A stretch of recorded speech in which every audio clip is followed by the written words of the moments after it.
Hi, this is C. Narendra from Vedic for CA, CMA, CS. Welcome back to our vision classes.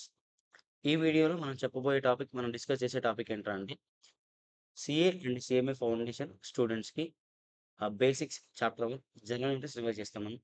ముందుగా కాషంగా నేను చెప్పేది ఏంటంటే ఎవరైనా students CA foundation కావచ్చు, CMA foundation కావచ్చు, మీకు ఇంతకుముందుకి ఎప్పుడు రెగ్యులర్ క్లాసెస్ మేము అటెండ్ అవ్వలేదు. ఫస్ట్ టైం ఈ క్లాస్ వింటే మాకు అర్థమవుతుందంటే మేబీ అర్థం అవ్వకపోవచ్చు అని నా ఫీలింగ్. బట్ ఎవరైతే రెగ్యులర్ క్లాసెస్ ఆల్రెడీ విని ఇప్పుడు రివైజ్ చేద్దాం అనుకున్న వాళ్ళకి మాత్రం ఖచ్చితంగా కన్ఫర్మ్‌గా యూజ్‌ఫుల్ అవుతుంది వీడియో. బట్ నేను ట్రై చేస్తాను. నా బెస్ట్ ఇవ్వగలుగుతాను. ఫస్ట్ టైమ్ లిజనర్స్ కూడా అర్థమయ్యేలాగా కొంచెం స్లోగా చెప్పుకునేలా నేను ట్రై చేస్తాను. ఓకేనా? మనం ఆ డిస్కషన్ స్టార్ట్ చేద్దాం. First chapter accounting. మనం ఫస్ట్ ఆఫ్ ఆల్ ఈ చాప్టర్‌లో నేర్చుకోవడానికి మనకి కొన్ని టర్మ్స్ తెలవాలి. ఈ చాప్టర్‌లో మనకి జనరల్ అర్థం అవ్వాలి. సో ఆన్ మనకు డీటెయిల్‌గా అర్థం అవ్వాలి చాప్టర్ అంటే, మనం ఆ డిస్కషన్ కంటే ముందు మనం కొన్ని టర్మ్స్ నేర్చుకోవాలి. దాంట్లో ఫస్ట్ టర్మ్ ఏంటంటే ట్రాన్సాక్షన్. ట్రాన్సాక్షన్ అంటే ఏం చెప్తుంది చూడండి ఒకసారి definition. All economic activities of business are known as transaction. All economic activities of business ఏముంటుంది? ట్రాన్సాక్షన్ ఉంటుంది. చూద్దాం ఒకసారి ఎగ్జాంపుల్ తీసుకొని.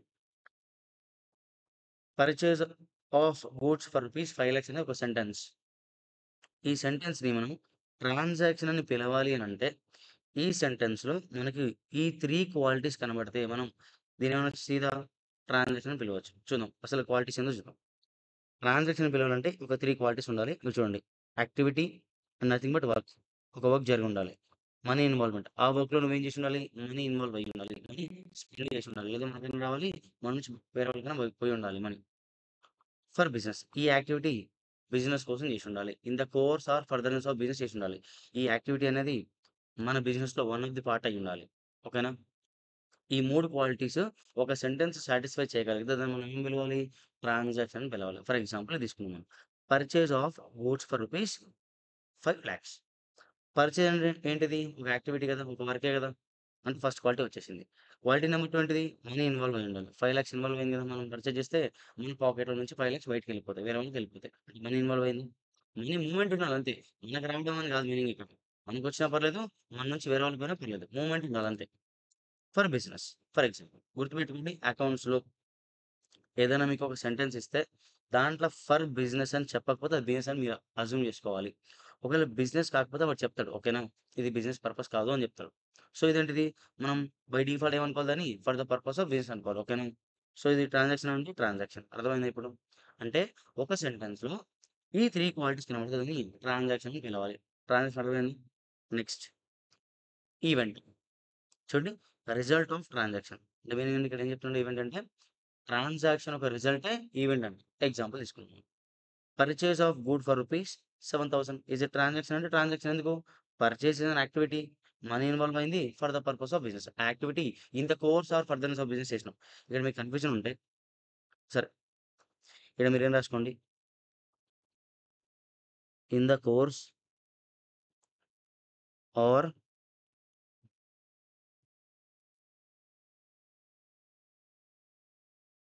ఫర్దరెన్స్ ఆఫ్ బిజినెస్ అని రాసుకోండి. ఓకేనా?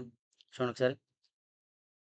ఇది మరి in the course of business కదా మనం చేసింది. సో, 3 క్వాలిటీస్ ఉన్న దీన్ని ట్రాన్సాక్షన్ అని పిలవచ్చు. ఇది ఫస్ట్ ట్రాన్సాక్షన్. సెకండ్ ట్రాన్సాక్షన్ అంటే మనం sale of goods for rupees 10,000. మనం ఏవైతే గూడ్స్ కొన్నామో అవి సేల్ చేసినాం కదా! అది ట్రాన్సాక్షనా కాదా చెక్ చేయాలి. సేల్ అంటే యాక్టివిటీయేనా? మనీ ఇన్వాల్వ్ అయిందా? ఫర్ ద పర్పస్ ఆఫ్ బిజినెసే కదా! సో, ఈ 2 ట్రాన్సాక్షన్సే. ఈ 2 ట్రాన్సాక్షన్ చేయడం మనకేమొచ్చింది చూడండి ఒకసారి. 3000 ప్రాఫిట్ వచ్చిందా? రాలేదా? అంటే ఈ ట్రాన్సాక్షన్‌లు చేయడం వల్లనే ప్రాఫిట్ వచ్చింది. అవునా? కాదా? ప్రాఫిట్ రావచ్చు, లాస్ రావచ్చు, ఇంకేదైనా రావచ్చు. అంతేనా? ఇట్లా ట్రాన్సాక్షన్ వల్ల సమ్ రిజల్ట్. ఈ 2 ట్రాన్సాక్షన్ చేయడం వల్ల మనకొచ్చిన రిజల్ట్ ఏంటిది? Profit. This is called event. అర్థమైందా? అంటే ట్రాన్సాక్షన్ వల్ల ఏదైనా రిజల్ట్ మనకు కనబడితే దాన్ని మనం ఏమని పిలవాలి? ఈవెంట్ అని పిలవాలి. ఓకేనా? టర్మ్స్ ఓకేనా? నెక్స్ట్ అసలు అకౌంటింగ్ అంటే ఏందో డెఫినిషన్ వస్తుంది first of all. Accounting is an art of recording, classifying, summarising of transactions. So చూడండి ఒకసారి మళ్ళీ definition. Accounting is an art of recording, classifying, summarising of transactions. అంటే ఏం చెప్తున్నాడు? అకౌంటింగ్‌లో ఏం చేస్తాం మనం? రికార్డ్ చేస్తాం. వేటిని? ట్రాన్సాక్షన్‌ని.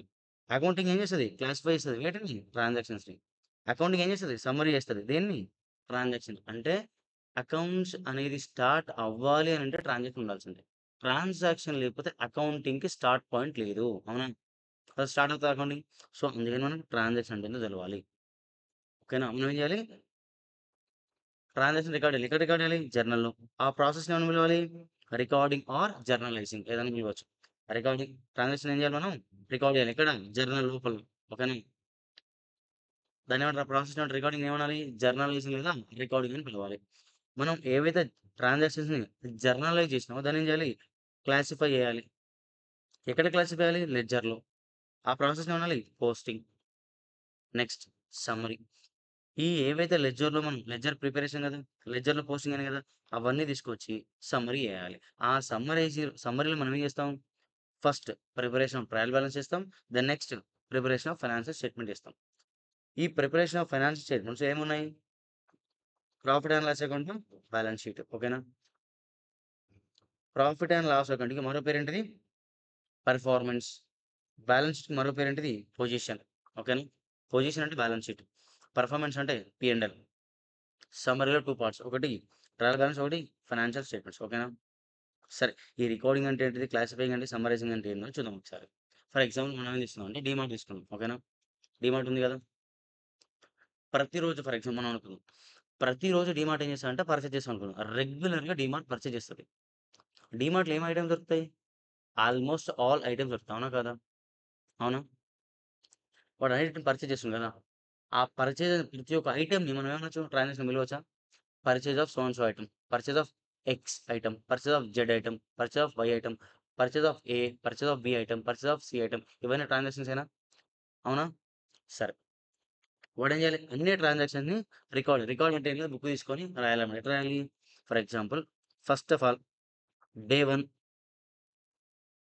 పర్చేజ్డ్ ఎక్స్ అనే ప్రొడక్ట్ పర్చేజ్ చేసిండు. డే 2 ప్రొడక్ట్ జెడ్ పర్చేజ్ చేసిండు. అంటే ఏ రోజు పర్చేజ్ చేసినా ఆ రోజు బుక్‌లో రికార్డ్ చేసుకోవాలి. ఓకేనా? రికార్డ్ చేసుకుంటూనే ఉండాలి. That is called recording. దానికి కొన్ని రూల్స్ అండ్ రెగ్యులేషన్స్ ఉంటాయి. దాన్ని ఫాలో అవ్వుకుంటూ చేయాలి. ఓకేనా? రికార్డింగ్ అనేది కొన్ని రూల్స్ అండ్ రెగ్యులేషన్స్ ఫాలో అవ్వుకుంటూ చేయాలి. అంటే ట్రాన్సాక్షన్ అయితే చాలు మనం ఏం చేయాలి దాన్ని బుక్‌లో రికార్డ్ చేయాలి. అంటే ఏం లేదు ఏ రోజొచ్చిందో ఆ రోజు రాసుకోవాలి. ఇదొచ్చింది, ఇది పోయింది, ఇదొచ్చింది, ఇది పోయిందని రాసుకోవాలి. మీరు క్లాసిఫికేషన్ అంటే ఏంట్రా అంటే మనం ఒకసారి గమనిస్తే మనం డీమార్ట్ పోతాం కదా! డీమార్ట్‌లో వాడేం చేస్తాడు ఫ్లోర్ డివైడ్ చేస్తాడు. ఒక ఫ్లోర్‌ల ఫుడ్ ఐటెమ్స్ ఉంటాయి. అవునా? ఒక ఫ్లోర్‌లో క్లాత్ ఉంటది. ఒక ఫ్లోర్‌లో ఫుట్‌వేర్ ఉంటది. ఒక ఫ్లోర్‌లో కిచెన్ ఐటెమ్స్ ఉంటాయి. ఇంకేమన్నా సెగ్రిగేషన్ కావాలంటే సెగ్రిగేషన్ చేశారు. అవునా? మరి ఎగ్జాక్ట్‌గా పోతే ఆయిల్ అన్నీ ఒక ప్లేస్‌లో ఉంటాయి. బియ్యం, పప్పులు అన్నీ ఒక ప్లేస్ ఉంటాయి. అవునా? కానీ వాడేం చేస్తుండు సెగ్రిగేట్ చేస్తుండు. అర్థమవుతుందా? అంటే ఎట్లా సెగ్రిగేట్ బేస్డ్ ఆన్ ఎట్లా సెగ్రిగేట్ చేస్తుండు? దాని నేచర్ బట్టి. నేచర్ అంటే మీనింగ్ స్వభావం, దాని గుణాలను బట్టి. ఫుట్‌వేర్ అంతా ఒకటేనా? అవునా? ఫుట్‌వేర్ మొత్తం ఒక ఫ్లోర్‌లో ఉంటది. క్లాతింగ్ మొత్తం ఒక ఫ్లోర్‌లో ఉంటది. కిచెన్ ఐటెమ్ మొత్తం ఒక ఫ్లోర్ ఉంటది. మనం ఫుడ్ ఐటెమ్, తినే ఫుడ్ ఐటెమ్ ఉంటాం. కిచెన్ ఐటెమ్స్ అంటే ఏమనుకున్నానంటే గిన్నెలు, సామాన్లు ఉంటాయి కదా! అవనుకోండి కొద్దిసేపు ఓకేనా? అదే కదా మరి వాడేసేది. ఇంకా ఫస్ట్ ఫ్లోర్‌లో ఏముంటది? తినే ఐటెమ్స్ ఉంటాయి. అంతేనా? ఇప్పుడు సెగ్రిగేట్ చేసింది. ఇప్పుడు తినే ఐటెమ్స్‌లోనే చాలా డిఫరెంట్ తినే ఐటెమ్స్ ఉంటాయా ఉండవా? తినే items for example dark fantasy chocolate ఉంది. అవునా? డైరీ మిల్క్ ఉంది. కోకోనట్స్ ఉన్నాయి. గ్రౌండ్ నట్ ఉంది. రైస్ ఉంది. దాల్ ఉంది. అంటే ఇవన్నీ నేచర్ ఏంటిది? Food items. ఫుడ్ ఐటెమ్స్ అని ఒక ఫ్లోర్‌లో పెట్టిండు. ఆ ఫుడ్ ఐటెమ్స్‌లోనే ఏమున్నాయి వాడికి? Different names of food items ఉన్నాయి. అంతేనా? Different names of food items ఉన్నాయి గదా! ఫస్ట్ ఫ్లోర్‌లో ఏమున్నాయి? Food items. క్లాసిఫై చేసిండు. ఫుడ్ అనేది నేచర్. దాని లోపల డిఫరెంట్ ఐటెమ్స్ ఉంటాయి చూసినావా? దాన్ని లెడ్జర్స్ అని పిలవాలి. ఇప్పుడు దాల్ అనేది ఒక లెడ్జర్ ఐటెమ్. Ledger account. అర్థమవుతుందా పాయింటు? ట్రాన్సాక్షనే. అన్ని ట్రాన్సాక్షనే. అన్ని ఫ్లోర్‌లో ఉన్నది ట్రాన్సాక్షనే. కానీ ఫ్లోర్ 1లో ఉన్నవి ఫుడ్ ఐటెమ్స్. ఫుడ్ అనేది అన్నిటికి డార్క్ ఫాంటసీ ఫుడ్ ఐటెమే, బిస్కెట్ ఫుడ్ ఐటెమే, దాల్ ఫుడ్ ఐటమే, రైస్ ఫుడ్ ఐటమే. డిఫరెంట్ ఫుడ్ ఐటెమ్స్ అన్ని ఒక దగ్గర పెడుతున్నాం. ఫుడ్ అనేది దాని నేచర్. అన్ని different types of food names చూసినావా? అవన్నిటివి నేచర్ ఏంటిది ఫుడ్. చాక్లేట్ అనేది నేచర్ అంటే చాక్లేట్ నేచరు ఫుడ్. ఆ ఫుడ్ పేరేంటిది? Dark Fantasy. అర్థమైందా పాయింటు? ఈ ground nut, dal, oil, biscuits, chocolates అనేటివి ఫుడ్. ఆ ఫుడ్ పేరేంటిది? ఒకదాని పేరు ఒకదాని పేరు చాక్లేటు, ఒకదాని పేరు దాల్, ఒకదాని పేరు రైస్ అవునా కాదా? ఒకదాని పేరు ఆట. ఇవేవైతే మనం నేమ్స్ చెప్తున్నామో, ఆ నేమ్స్ ఏంటివి? Different ledger account name. గుర్తుపెట్టుకోండి. తర్వాత మనకు యూజ్ అవుతుంది. Different ledger account name. Food ఏంటిది? నేచర్. ఇప్పుడు మనం పైకెళ్ళాం. క్లాతింగ్‌కెళ్ళాం. Kids wear, men's wear, women's wear. అవునా? అన్నీ క్లాతే. Cloth is the nature of అక్కడున్న లెడ్జర్ అకౌంట్స్. అవన్నవే కిడ్స్ వేర్ అంటే ఒక ledger account name. Men's wear అంటే ledger account name. Kids wear అన్నా, మెన్స్ వేర్ అన్నా, విమెన్స్ వేర్ అన్నా క్లాతే కదా! క్లాత్ అనేది నేచర్. ఆ క్లాత్ నేచర్ ఉంది. క్లాత్ అనేది నేచర్ కదా! ఆ నేచర్ పేరు ఏం పేరు? ఓటి కిడ్స్ వేర్, ఓటి మెన్స్ వేర్, ఓటి విమెన్స్ వేర్. ఈ విమెన్స్ వేర్ అనేదేంటిది? Ledger account name. ఓకేనా? Ledger account name. అర్థమవుతుందా? నెక్స్ట్ మనం ఇంకేం తీసుకున్నాం మనం ఇక్కడ? కిచెన్ ఐటెమ్ తీసుకున్నాం. కిచెన్ ఐటెమ్‌లో మనకంట కదా! పప్పు కుక్కర్ ఉంటది. రైస్ కుక్కర్ ఉంటది. అవునా? మనం వంట వండడానికి తినడానికి ప్లేట్ ఉంటది. గ్లాస్ ఉంటది. ఇవన్నీ ఏంటిది? కిచెన్ ఐటెమ్ అనేది ఏంటిది? నేచర్. వాడి యొక్క నేచరే కదా అవన్నీ. బట్ ఆ నేచర్ పేరు ఏం పేరు? ఒక నేచర్ పేరు ప్లేట్. ఒక దాని పేరు గ్లాస్. ఒక దాని పేరు రైస్ కుక్కర్. ఒక దాని పేరు ఆహ్, దాల్ కుక్కర్. అంతేనా? ఆ దాల్ కుక్కర్ అనేది ఏంటిది? లెడ్జర్ అకౌంట్ నేమ్ అది. అర్థమవుతుందా? This is called classification. Class transactions అన్నీ రికార్డ్ చేయాలి. అప్పుడేంటి మనం ఇది నార్మల్‌గా ట్రాన్సాక్షన్ అనేది నేచర్ పట్టించుకోవద్దు. మనం ట్రాన్సాక్షన్ రికార్డ్ చేసేటప్పుడు నేచర్ ఎప్పుడైనా మీకు? నేచర్ చెప్పలేదు. అది ఏ నేచర్ అయినా కావచ్చు. అదే నేచర్ మనం ఏం చేయాలి? జస్ట్ రికార్డ్ చేయాలి అంతే. ఇక్కడ రికార్డ్ చేసినది ఏం చేయాలి ఇక్కడ? క్లాసిఫై చేయాలి. ఎట్లా క్లాసిఫై చేస్తున్నాం? బేస్డ్ ఆన్ ట్రాన్సాక్షన్స్ యొక్క నేచర్ బట్టి క్లాసిఫికేషన్ జరుగుతుంది. నేచర్ అర్థమైందా? నేచర్ పేర్లున్నాయి మన లోపల. ఇది నేచర్. ఫుడ్ అనేది నేచర్. కిచెన్ అనేది నేచర్. బట్ దాని లోపల ఏమైనా పేర్లు పిలిస్తే ledger account name. Specific ledger account name ఇది. అర్థమవుతుందా? పాయింట్ ఓకేనా ఇది? ఈటికి అయిపోయింది కదా! ఏదైతే మనం లెడ్జర్‌లో పోస్టింగ్ చేసామో దాన్ని ఏం చేయాలి? సమ్మరైజ్ చేయాలి. అంటే మీనింగ్ అంటే ట్రయల్ బ్యాలెన్స్. అంటే మీనింగ్ చెప్తా చూడండి ఒకసారి. మనం ఏవైతే లెడ్జర్ అకౌంట్స్ అంటున్నామో ఫర్ ఎగ్జాంపుల్ చిన్న ఎగ్జాంపుల్ తీసుకుందాం. ఇప్పుడు ఫర్ ఎగ్జాంపుల్ జనవరి మంత్‌లో డే 1 నుంచి డే 30 వరకి ఒక్కటే లెడ్జర్ అకౌంట్ తీసుకొని చెప్తాను ఎగ్జాంపుల్. దాల్ అనేదేంటిది ఒక స్పెసిఫిక్ లెడ్జర్ అకౌంట్ నేమ్. అవునా? దీనికి సమ్ నేచర్ ఉంటది. ఈ లెడ్జర్ అకౌంట్‌కి సమ్ నేచర్ ఉంటది. అవునా? కాదా? మనకి దీని నేచర్ అంటే ఫుడ్ యాక్చువల్‌గా. అంతేనా? ఈ దాల్ అనేది జనవరి 1 నుంచి జనవరి 30థ్ వరకి. ఫర్ ఎగ్జాంపుల్ ఒక 10,00,000 వాల్యూ ఉన్న దాల్ని మనం పర్చేజ్ చేసాం. మనం ఎంత సేల్ చేయగలం అంటే దీంట్లో 3,00,000 మాత్రమే సేల్ చేయగలను. అది జనవరి అనుకోకండి. 31st ఫస్ట్ మార్చ్ అనుకుందాం ఫస్ట్ చెప్పండి. First March, 31st March. ఓకేనా?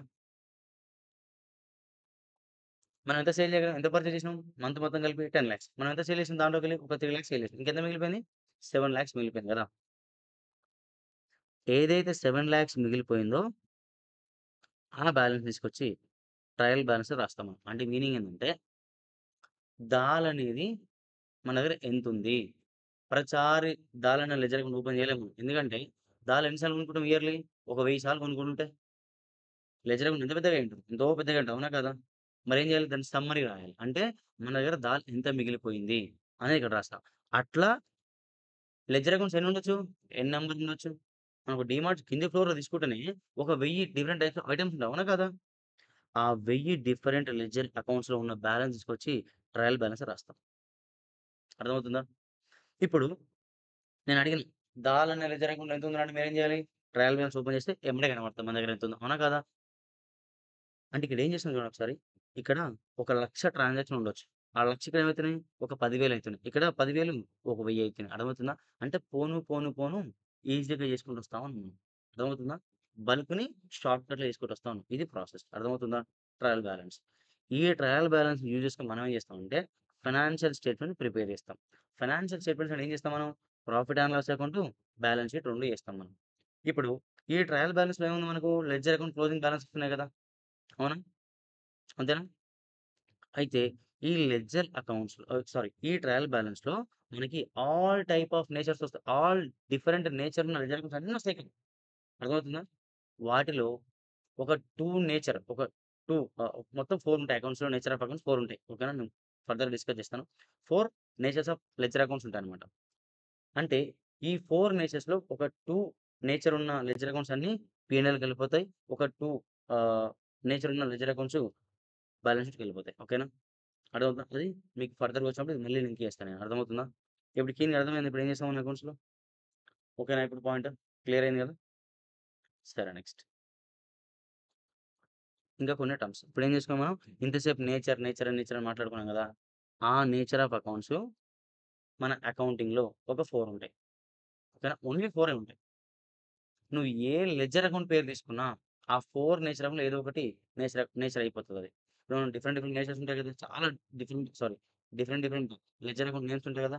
అవన్నీ ఈ 4 నేచర్ ఆఫ్ అకౌంట్స్ చూసినావా? ఏదో ఒక దాంట్లో పడిపోతాయి అవి. ఏదో ఒక నేచర్ పడిపోతది దానికి. చూద్దాం మనం. First of all nature of accounts ఏంటి ఫస్ట్‌లో అసెట్. అసలు అసెట్ అంటే ఏంది? యాస్ పర్ అకౌంట్స్ ఇది. మనం బయట వేరే వాటిని అసెట్ అని పిలవచ్చు. బట్ మనం అసెట్ అని పిలవాలి అంటే యాస్ పర్ అకౌంట్స్ కొన్ని క్వాలిటీస్ ఉండాలి. ఆ ప్రొడక్ట్‌లో కొన్ని క్వాలిటీస్ ఉండాలి. ఎగ్జాంపుల్ చూడండి.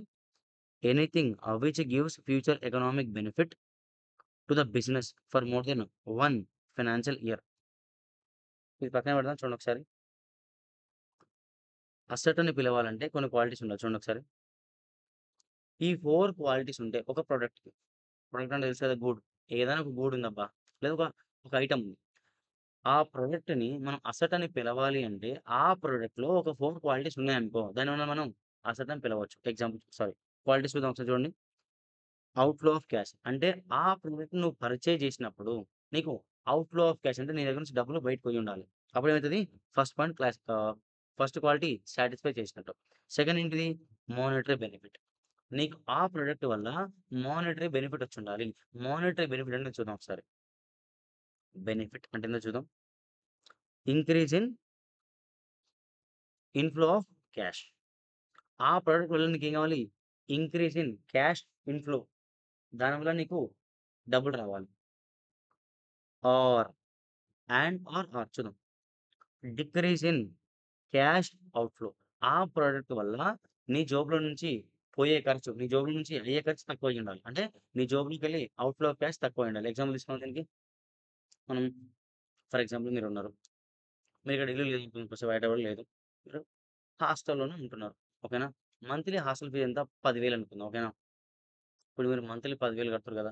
సరే మీ మమ్మీ డ్యాడీ ఏం చేశారంటే ఇప్పుడు మా పిల్లలకి కొంచెం ఇబ్బందవుతుందని చెప్పి మీ మమ్మీ డ్యాడీ అరే! మా పిల్లలకి ఇబ్బందవుతుందని చెప్పి హైదరాబాద్‌లో మనం కాలేజ్ ఉన్న లొకాలిటీలో ఎస్ఆర్ నగర్‌లో ఒక, ఒక 3 ఫ్లోర్స్ బిల్డింగ్ తీసుకున్నాం అనుకుందాం. ఓకేనా? షిఫ్ట్ అయిపోయారు మీ పేరెంట్స్ మొత్తం ఇక్కడికి. ఊర్లో నుంచి ఇక్కడ షిఫ్ట్ అయిపోయారు అనుకుందాం. 3 ఫ్లోర్స్ బిల్డింగ్ తీసుకున్నాం. ఇప్పుడు మీరు హాస్టల్‌లో ఉంటున్నారా? నో. ఒక ఫ్లోర్‌లో మీరే ఉంటారు. అవునా కాదా? ఒక ఫ్లోర్‌లో మీరు ఉండడం వల్ల ఇంత ముందుకి మీకు హాస్టల్ ఫీజ్ 10,000 అయ్యేది. అవునా కాదా? అంటే ఎవ్రీ మంత్ మీకు మీ జోబులో నుంచి 10,000 బయటకి పోయేది. అవునా కాదా? అవునా? ఔట్‌ఫ్లో అయ్యేదా కదా! ఎవ్రీ మంత్ మీకు ఓన్ హౌస్ లేకపోతే. ఇప్పుడు ఓన్ హౌస్ ఉండడం వల్ల మీకు ఆ 10,000 అనేది డిక్రీజ్ ఇన్ క్యాష్ ఔట్‌ఫ్లోనేనా? అంటే 10,000 జోబులో నుంచి బయటకి పోవు కదా! అది కూడా బెనిఫిటే అకౌంట్‌లో. అకౌంట్స్‌లో అది కూడా బెనిఫిటే అర్థమవుతుందా? ఈ మిగతా 2 ఫ్లోర్స్ ఉన్నాయి కదా! మీరేం చేస్తారు? రెంట్‌కిస్తారు. అవునా కదా! రెంట్‌కిస్తారు. రెంట్ వల్ల ఏమైతది మీకు? ఎవ్రీ మంత్ క్యాష్ ఇన్‌ఫ్లో వస్తదా కదా! అంటే క్యాష్ ఇన్‌ఫ్లో పెరిగింది. ఐదర్ ఇదున్నా పర్లేదు, ఇదున్నా పర్లేదు లేదా బోత్ ఉన్నా పర్లేదు ఆ ప్రాజెక్ట్‌లో. That is called monetary benefit అర్థమైందా? Next third point greater than or equal to 1 year. అంటే మీనింగ్ ఏందంటే ఇక్కడ చూడండి. మీరు ఆ ప్రొడక్ట్ కొన్నప్పుడు మీ బ్రెయిన్‌లో ఏముండాలి అనంటే, ఆ ప్రొడక్ట్‌ని నేను అట్‌లీస్ట్ నా బిజినెస్‌లో 1 ఇయర్ వాడతా. 1 year or more than 1 year నేను వాడుకుంటా. నువ్వు ఏదైతే ప్రొడక్ట్ కొన్నావో, ఆ ప్రొడక్ట్ కొన్నప్పుడు నీ బ్రెయిన్‌లో ఏముండాలి? ఏం తిరగాలి నీ బ్రెయిన్‌లో? నేను ఆ ప్రొడక్ట్‌ని అట్‌లీస్ట్ నా బిజినెస్ కోసం నేను 1 ఇయర్ ఆర్ 1 ఇయర్ కంటే ఎక్కువ వాడతా అనే బ్రెయిన్ నీ ఇంటెన్షన్ ఉంటే అదేమైతది? ఈ కండిషన్ సాటిస్ఫై చేసినట్టే. పాయింట్ నంబర్ 4 ఆ ప్రొడక్ట్ దేనికోసం కొనాలి? For the purpose of your business. ఓకేనా? ఈ 4 క్వాలిటీస్ ఉంటే ఆ ప్రొడక్ట్ ఏదైనా కావచ్చు నువ్వు దాన్ని ఏమని పిలవాలి? అసెట్ అని పిలవాలి. ఎగ్జాంపుల్ తీసుకుందాం. ఏసీ ఉంది. అవునా? మన క్లాస్ రూమ్‌లో ఏసీ ఉంది గదా! ఏసీని మనం ఏం చేసుంటాం ఒక 50,000 60,000 పెట్టి కొనుక్కుంటాం. అవునా కాదా? కొనుక్కున్నప్పుడు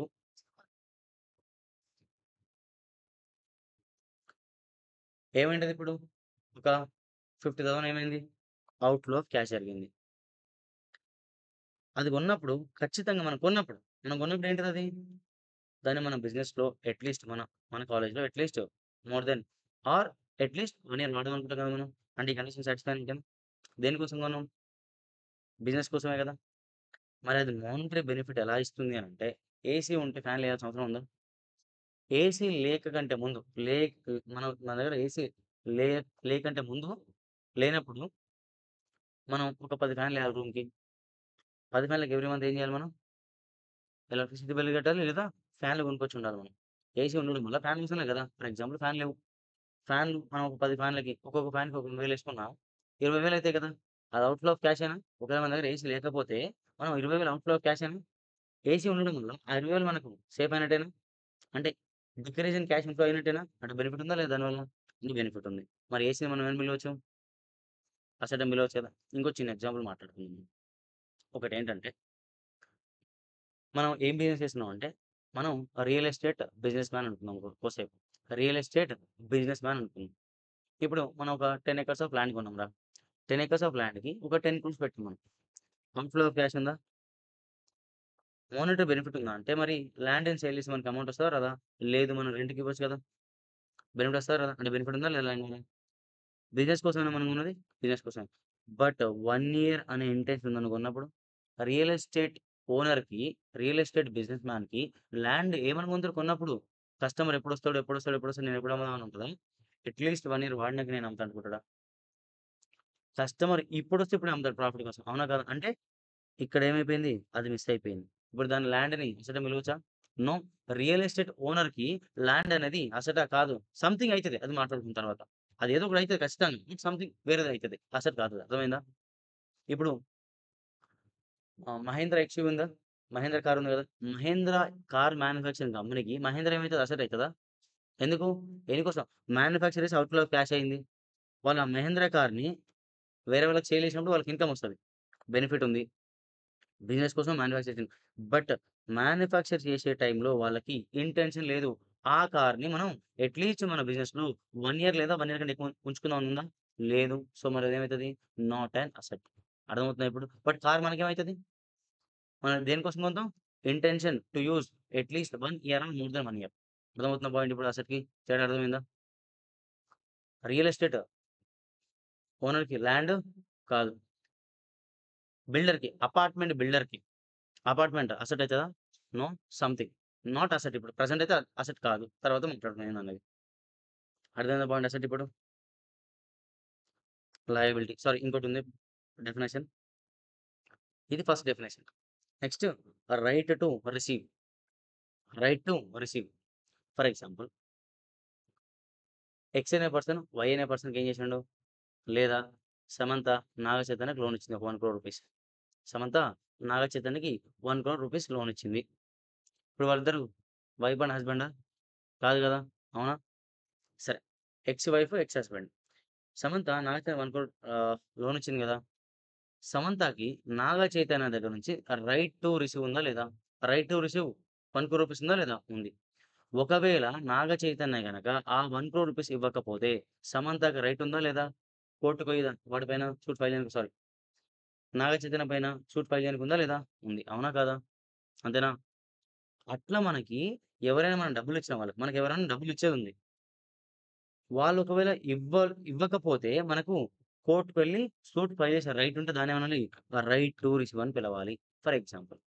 ఇది అర్థమైందా పాయింటు? అదేమైతది? ఇప్పుడు సమంత బుక్స్ ఆఫ్ అకౌంటింగ్‌లో నాగ చైతన్య ఏమైతాడు? అసెట్.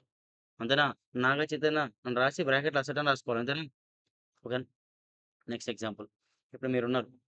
మీరేం చెప్పారంటే మీ డ్యాడీకి ఒక 10,00,000 ఇవ్వండి డ్యాడీ నేను బిజినెస్ స్టార్ట్ చేస్తా. ఆఫ్టర్ 1 ఇయర్ 10,00,000కి నేను 11,00,000 ఇస్తా అని చెప్పారు. ఆఫ్టర్ 1 ఇయర్ మీ బిజినెస్ సూపర్ సక్సెస్ అయిపోయింది. 10,00,000కి 10,00,000 ప్రాఫిట్ వచ్చింది. బట్ మీ డ్యాడీకి మీరు ఒక్క రూపాయి ఇవ్వలేదు. మీ డ్యాడీకి రైట్ ఉందా లేదా అంటే మేబీ రైట్ ఉండొచ్చు. మీ దగ్గర నుంచి తీసుకోవాలని రైట్ ఉందా లేదా? ఉంది. మీకిచ్చారు కాబట్టి. బట్ మీరివ్వకపోతే మీ డ్యాడీ కోర్ట్‌కి సూట్ ఫైల్ చేస్తాడా మీ పైన? అలాంటిది రైట్ టు రిసీవ్ క్యాష్ కాదు. ఈ రైట్ అంటే మీనింగ్ ఏంటిది? మనం లీగల్‌గా ఎళ్లి ఫైట్ చేసి మన డబ్బులు మనం తెచ్చుకోగలగాలి. అప్పుడే రైట్ టు రిసీవ్ ఉన్నట్టు. అలాంటి దాన్నే మనం అసెట్ అని రికార్డ్ చేసుకోవాలి. అర్థమవుతుందా point? Liability. Mandatory obligation to pay cash or bank in future. ఇది నాగ చైతన్య పాయింట్ ఆఫ్ వ్యూలో సమంతకి ఖచ్చితంగా 1,00,00,000 ఇవ్వాలా వద్దా? మాండేటరీ ఖచ్చితంగా ఇవ్వాలి. ఒకవేళ ఇవ్వకపోతే Naga Chaitanya he has to face some problems in future. అవునా కదా? ఏ ప్రాబ్లమ్స్? Legal issues. అవునా కదా? అలాంటి ఆబ్లిగేషన్ మన పైన ఉంటే దట్ ఈస్ కాల్డ్ లయబిలిటీ. ఇప్పుడు నాగ చైతన్య బుక్‌లో సమంత పేరేముంటది? లయబిలిటీనా? అసెటనా? లయబిలిటీ అని ఉంటది. ఎందుకు? వాడికివ్వాలి కదా! సారీ సమంతకివ్వాలి కదా! నాగ చైతన్య అనే పర్సను. నాగచైతన్య అనే పర్సను సమంతకి ఏమి ఇవ్వాలి? 1,00,00,000 తిరిగి ఇచ్చేసేయాలి. తిరిగి ఇవ్వకపోతే తిరిగి ఇవ్వడాన్ని ఆబ్లిగేషన్ అంటారు. ఏ అబ్లిగేషన్? మ్యాండేటరీ. మ్యాండేటరీ అంటే మీనింగ్ ఏంటి ఇక్కడ? ఒకవేళ మనం ఇవ్వకపోతే ఖచ్చితంగా ఫ్యూచర్‌లో సమ్ లీగల్ ఇష్యూస్ ఫేస్ చేయగలగాలి. అప్పుడే మ్యాండేటరీ ఆబ్లిగేషన్ ఉన్నట్టు. ఓకేనా? మీరున్నారు. అవునా? మీకేముంది? మీ డ్యాడీకి కట్టాలని ఆబ్లిగేషన్ ఉందా లేదా? మీకు ఇందాక ఎగ్జాంపుల్ ఏం చెప్పినా? మీ డ్యాడీ మీకు 10,00,000 ఇచ్చిండు. మీ డ్యాడీకి మీకు ఇవ్వాలంటే తిరిగివ్వాలి. ఆబ్లిగేషన్ ఉంది. But not mandatory. అంతే కదా! ఎందుకు? మీ డ్యాడీకి ఇవ్వకపోతే మీరు లీగల్ ఇష్యూస్ ఏమైనా ఫేస్ చేస్తారా ఫ్యూచర్‌లో? That is called liability. అర్థమైందా? ఓకేనా? ఇంకోటి ఎగ్జాంపుల్ చెప్తా. బ్యాంక్‌లో లోన్ తెచ్చుకున్నాం. బ్యాంక్‌లో లోన్ తెచ్చుకున్నాం మనం. మనం బ్యాంక్‌కి ఏమైతాం? బ్యాంక్‌కి మనం ఏమైతాం? అసెట్. మనకి బ్యాంక్ ఏమైతది? లయబిలిటీ. అంతేనా ఎందుకు? We have mandatory obligation to pay cash. Bank ఏముంది? రైట్ టు రిసీవ్ ఉంది మన దగ్గర నుంచి. అంతేనా? ఓకే. Next expenses. ఇది పక్కన పెడదాం కొద్దిసేపు.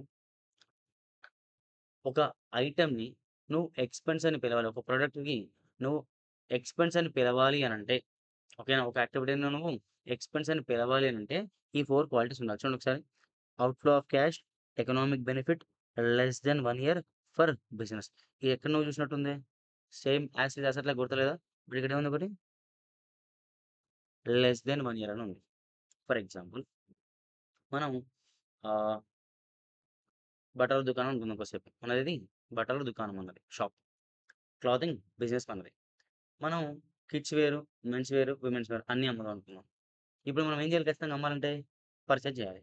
మనము ఆ క్లాత్ పర్చేజ్ చేసినప్పుడు, ఆ kids wear, men's wear, women's wear purchase చేసినప్పుడు అవుట్‌ఫ్లో ఆఫ్ క్యాష్ జరిగిందా? జరిగింది. ఎకనామిక్ బెనిఫిట్ ఉందా లేదా? ఆ ప్రొడక్ట్ తెచ్చి సేల్ చేస్తాం కదా మనం. బెనిఫిట్ ఉంది కదా! బిజినెస్ కోసమే కదా తెచ్చింది. మరిప్పుడు నువ్వు కొన్నప్పుడు మన ఇంటెన్షన్ ఏంటిది? కొన్నప్పుడు మన ఇంటెన్షన్ ఏంటిది? సేల్ చేద్దామని. అంటే నువ్వేదైనా ప్రొడక్ట్ కొన్నప్పుడు నీ బ్రెయిన్ ఏముంది? కస్టమర్ వచ్చిన వెంబటే అమ్ముదామనంటే నువ్వు పెట్టిన అమౌంట్ ఏమైతదది? ఎక్స్‌పెన్స్. ఇప్పుడు రియల్ ఎస్టేట్ బిజినెస్ ఓనర్‌కి ల్యాండ్ ఏమైతది? ఎక్స్‌పెన్స్. ల్యాండ్ పైన పెట్టిన ఖర్చేమైతది? ఎక్స్‌పెన్స్. అర్థమవుతుందా ఇప్పుడు పాయింటు? అసెట్‌కి దీనికేంటిది? ఇంటెన్షన్ మాత్రమే. మేబీ ఇయాల కొన్నాం. రేపు అమ్ముదాం అనుకున్నాం. బట్ ల్యాండ్ ఒక 3, 4 ఇయర్స్ సేల్ కాలేదు. అయినప్పటికి అది అసెట్ అయితదా? కాదు. కాదు. Intention important. నువ్వు కొన్న రోజు ఇంటెన్షన్ ఇంపార్టెంట్. ఇంటెన్షనే. అది రేపే అమ్ముకోవాలని రూల్ ఏం లేదు. అది మేబీ 1 ఇయర్ తర్వాత అమ్ముడుపోవచ్చు. 2 ఇయర్స్ తర్వాత సేల్ కావచ్చు. 3 ఇయర్స్ తర్వాత కావచ్చు. 10 ఇయర్స్ తర్వాత సేల్ కావచ్చు. బట్ నీకు కొన్నప్పుడు ఏముంది? నేను ఖచ్చితంగా అమ్ముతా దీన్ని. కస్టమర్ ఎప్పుడొస్తే అమ్ముతా. కస్టమర్ రాకపోతే నువ్వేం చేస్తావు? అంతేనా కాదా? అర్థమైందా? ఇప్పుడు ఎక్స్‌పెన్స్, ఇన్‌కమ్ ఇదంతా పక్కన పెట్టు. గుర్తుపెట్టుకో. మనం ఇంతసేపు పర్చేజ్ అప్పుడు, అసెట్ అప్పుడు ఏం మాట్లాడుకున్నాం? బెనిఫిట్ అని మాట్లాడుకున్నాం. ఆ అసెట్ అనే ప్రొడక్ట్ వల్ల మనకు బెనిఫిట్ రావాలి. ఎక్స్‌పెన్స్ అనే ప్రొడక్ట్ వల్ల మనకు బెనిఫిట్ రావాలి. ఆ benefit nothing but income. For example building on 4 floors అసెటా మనకి కొన్నప్పుడు more than 1 year outflow of cash ఉంది. అంతేనా? ఇవన్నీ ఉన్నాయి కదా! For business more than 1 year benefit ఉంది. బెనిఫిట్ ఏమొస్తది? Rental business. రెంట్ ఇన్‌కమ్ వస్తది మనకు. ఆ రెంట్ అనేది ఇన్‌కమ్.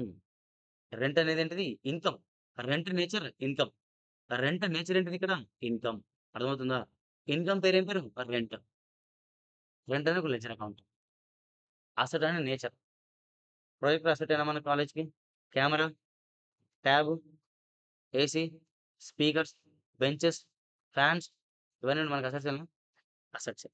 ఇప్పుడు చూడండి ఈ క్లాస్ రూమ్‌లో బెంచులు కావచ్చు, స్పీకర్ కావచ్చు, ఫ్యాన్ కావచ్చు, AC, projector, camera, amplifier, laptop, tab ఇవన్నీ నేచర్ ఏంటిది? Asset nature. ఇప్పుడు చూడు ఇది అసెటేనా? ట్యాబ్ అసెటేనా? ఆ అసెట్ పేరు ట్యాబ్. అంతేనా? ఇదేంటిది? కెమెరా. కెమెరా నేచర్ ఏంటిది? అసెట్. అసెట్ నేమ్ ఏంటిది? కెమెరా. కెమెరా ఒక లెడ్జర్ అకౌంట్. ట్యాబ్ అనే ఒక లెడ్జర్ అకౌంట్. ఏసీ అనే ఒక లెడ్జర్ అకౌంట్. స్పీకర్ ఒక లెడ్జర్ అకౌంట్. అర్థమవుతుందా ఇప్పుడు? లెడ్జర్ అకౌంట్ అర్థమైందా ఇప్పుడు? ఓకేనా? ఈ 4 పాయింట్స్ ఓకే కదా మీకు? గూడ్స్ పర్చేజ్ చేసినాంరా. గూడ్స్ పర్చేజ్ చేసినాం. గూడ్స్ ఏమైతాయి మనకు? ఎక్స్‌పెన్స్. అంతే కదా! గూడ్స్ కొన్నాం. దేనికోసం కొన్నాం మనం? అమ్మడం కోసం. అర్థమవుతుందా? గుర్తుపెట్టుకోండి ఒకటి. ఒక పాయింట్ గుర్తుపెట్టుకోండి. అకౌంట్స్‌లో ఎప్పుడైనా పర్చేజ్ ఆఫ్ గూడ్స్ అంటే మీరేం అర్థం చేసుకోవాలంటే గుర్తుపెట్టుకోండి. అసెట్ పర్చేజ్ చేస్తాం మనం. గూడ్స్ పర్చేజ్ చేయొచ్చు. అసెట్ పర్చేజ్ చేయొచ్చు మనం. గూడ్స్ పర్చేజ్ చేసి ఏదైనా పర్చేజ్ చేసి ఉండొచ్చు. మనం అది పర్చేజ్ ఆఫ్ గూడా, పర్చేజ్ ఆఫ్ అసెటా అని ఎట్లా గుర్తుపెట్టాలంటే ఒకవేళ మనం అసెట్ పర్చేజ్ చేస్తే అసెట్ పేరిస్తాడు. పర్చేజ్ ఆఫ్ ఏసీ అని ఇస్తాడు. ఓకేనా? అప్పుడు అసెట్ అని ఫీల్ అవ్వండది. పర్చేజ్ ఆఫ్ గూడ్ అంటే ఏంటిది? Normal expenditure. అంటే ఏవో గూడ్ కొంటాడు. ఆ గూడ్ ఉంటది. కానీ ఆడ పేరు మెన్షన్ చేయడు. గూడ్స్ అని మెన్షన్ చేస్తాడు అంతే. ఎందుకు? అకౌంట్స్‌లో నార్మల్ పర్చేజ్ ఆఫ్ గూడ్ ఏదైతే నువ్వు గూడ్ కొన్నప్పుడు అమ్ముదాం అనుకుంటావో దాని స్పెసిఫిక్ పేరు మెన్షన్ చేయడు అకౌంట్స్‌లో. బట్ అదే సెట్ అయితే స్పెసిఫిక్ పేరు మెన్షన్ పర్చేజ్ ఆఫ్ కెమెరా, ఎవోటా camera, purchase of Epson projector, purchase of ఏందది? కంపెనీ డైకిన్ ఏసీ అని చెప్తా మెన్షన్ చేస్తామన్నమాట. ఏసీ, డైకిన్ ఏసీ మెన్షన్ చేస్తాడు. అట్లా మెన్షన్ చేస్తే అది అసెట్ అన్నమాట. పర్చేజ్ ఆఫ్ అసెట్ జరిగినట్టు. ఒకవేళ నార్మల్ పర్చేజ్ ఆఫ్ గూడ్ అయితే పర్చేజ్ ఆఫ్ గూడ్ అని ఇస్తాడు. అవేంటివి? ఎక్స్‌పెన్సెస్. సేల్ ఏంటిది నీకు? ఇన్‌కమా? ఎక్స్‌పెన్సా? సేల్. సేల్ బెనిఫిటే కదా నీకు. సేల్ చేసి ఇన్‌కమే వచ్చేది. సేల్ ఎట్లొస్తుంది నీకు? పర్చేజ్ చేయడం వల్ల సేల్ వచ్చింది. అవునా కాదా? మనం పర్చేజ్ వల్ల ఒక బెనిఫిట్ ఉన్నాం కదా! ఆ బెనిఫిట్ పేరే సేల్. అర్థమవుతుందా? Interest. Interest received. Income. Interest ఎట్లొచ్చింది? మనం వేరే వాడికి లోన్ ఇచ్చిన రూ. 1,00,000 వేరే వాడికి మనం లోన్ రూ. 1,00,000 ఇస్తే ఆ పర్సన్ మనకేమైతాడు? మనం వేరే వాడికి లోన్ ఇచ్చినాం. ఎంత? రూ. 1,00,000 ఇచ్చినాం. ఆ పర్సన్ మనకేమైతాడు? ఆ పర్సన్ దగ్గర నుంచి మనకేముంది? రైట్ టు రిసీవ్ ఉంది. మన రైట్ టు రిసీవ్ అనే అసెటేనా? ఆ అసెట్ వల్ల ఏం జనరేట్ అయింది? ఇన్‌కమ్. ఇంట్రెస్ట్ అనే ఇన్‌కమ్ జనరేట్ అయింది. ఇంట్రెస్ట్ అనేది ఇన్‌కమ్ పేరు. ఇంట్రెస్ట్ నేచర్ ఏంటిది? ఇన్‌కమ్. అర్థమవుతుందా point? Water bill paid. Water bill కట్టినాం. ఎక్స్‌పెన్స్ ఎందుకు? Benefit less than 1 year. అవునా? అర్థమవుతుందా? ఓకేనా? ఎక్స్‌పెన్స్, ఇన్‌కమ్ అర్థమైందా? చలో. మీకు వేరే కాన్సెప్ట్ చెప్తానండి. Separate entity concept. Owner is different from its business. Both are 2 different persons. Separate entity concept అని ఏం చెప్తుంది ఇక్కడ? ఓనర్ అనేవాడు, బిజినెస్ అనేవాడు ఇద్దరు సెపరేట్ పర్సన్స్ అంట. దీనికి ఒక చిన్న ఎగ్జాంపుల్ మాట్లాడుకుందాం మనం. మనం హైదరాబాద్ కొత్త ఫస్ట్‌గొచ్చినాం. సో, మీకు హైదరాబాద్ రాకంటే ముందు అందరికి ఏం తెలుసుంటది మాక్సిమం పారడైస్ బిర్యానీ తెలిసుంటది. అవునా? ఫ్రెండ్స్ అందరూ సండే రోజు ఏం చేశారంటే పారడైస్ బిర్యానీ తిందామని ఎళ్ళిర్రు. పారడైస్ బిర్యానీ ఆర్డర్ పెట్టిర్రు. మంచిగొచ్చింది. ఇట్లా తినబోయే ముందు మీకొక బొద్దింక కనపడ్డది. చిన్న బొద్దింక. మీరు సీదా పోయి కేస్ దేని పైన పెడతారు? పారడైస్ పైన పెడతారా? పారడైస్ ఓనర్ పైన పెడతారా? పారడైస్ ఓనర్ తెలుసా మీకెప్పుడన్నా? తెలుసా? మీరేం చేస్తారు? పారడైస్ ఓనర్ పైన for example HP petrol bunk ఉంది. HP petrol bunk. మీ దగ్గర ఒక బైక్ ఉంది. Full tank చేపిచ్చారు. బట్ అది ఒక 3 కిలోమీటర్స్ పోక కంటే ముందే బండి ఆగిపోయింది. చూస్తే పెట్రోల్ లేదు. ఎవరి పైన కంప్లెయింట్ ఇస్తారు? హెచ్‌పీ పెట్రోల్ బంక్ పైన, హెచ్‌పీ ఓనర్ పైన, పెట్రోల్ బంక్ పైన. అవునా గదా! అంటే మీనింగ్ ఏంది ఇక్కడ? మీరు ఓనర్ పైన ఎందుకు వెళ్తలేరు? మీకు తెలియకుండానే సెపరేట్ ఎంటిటీ కాన్సెప్ట్ అనేది మనం అప్లై చేసుకున్నాం రియల్ లైఫ్‌లో. అంతేనా? ఓనర్ వేరు. మరిప్పుడు పోలీసులు టేకప్ చేస్తారా? చేయరా? హెచ్‌పీ పెట్రోల్ బంక్ అని చెప్పి. అవునా కాదా?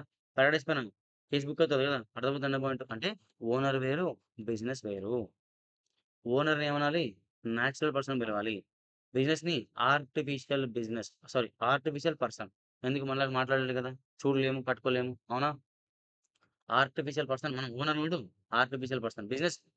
సారీ ఓనర్ ఎవడు? Natural person.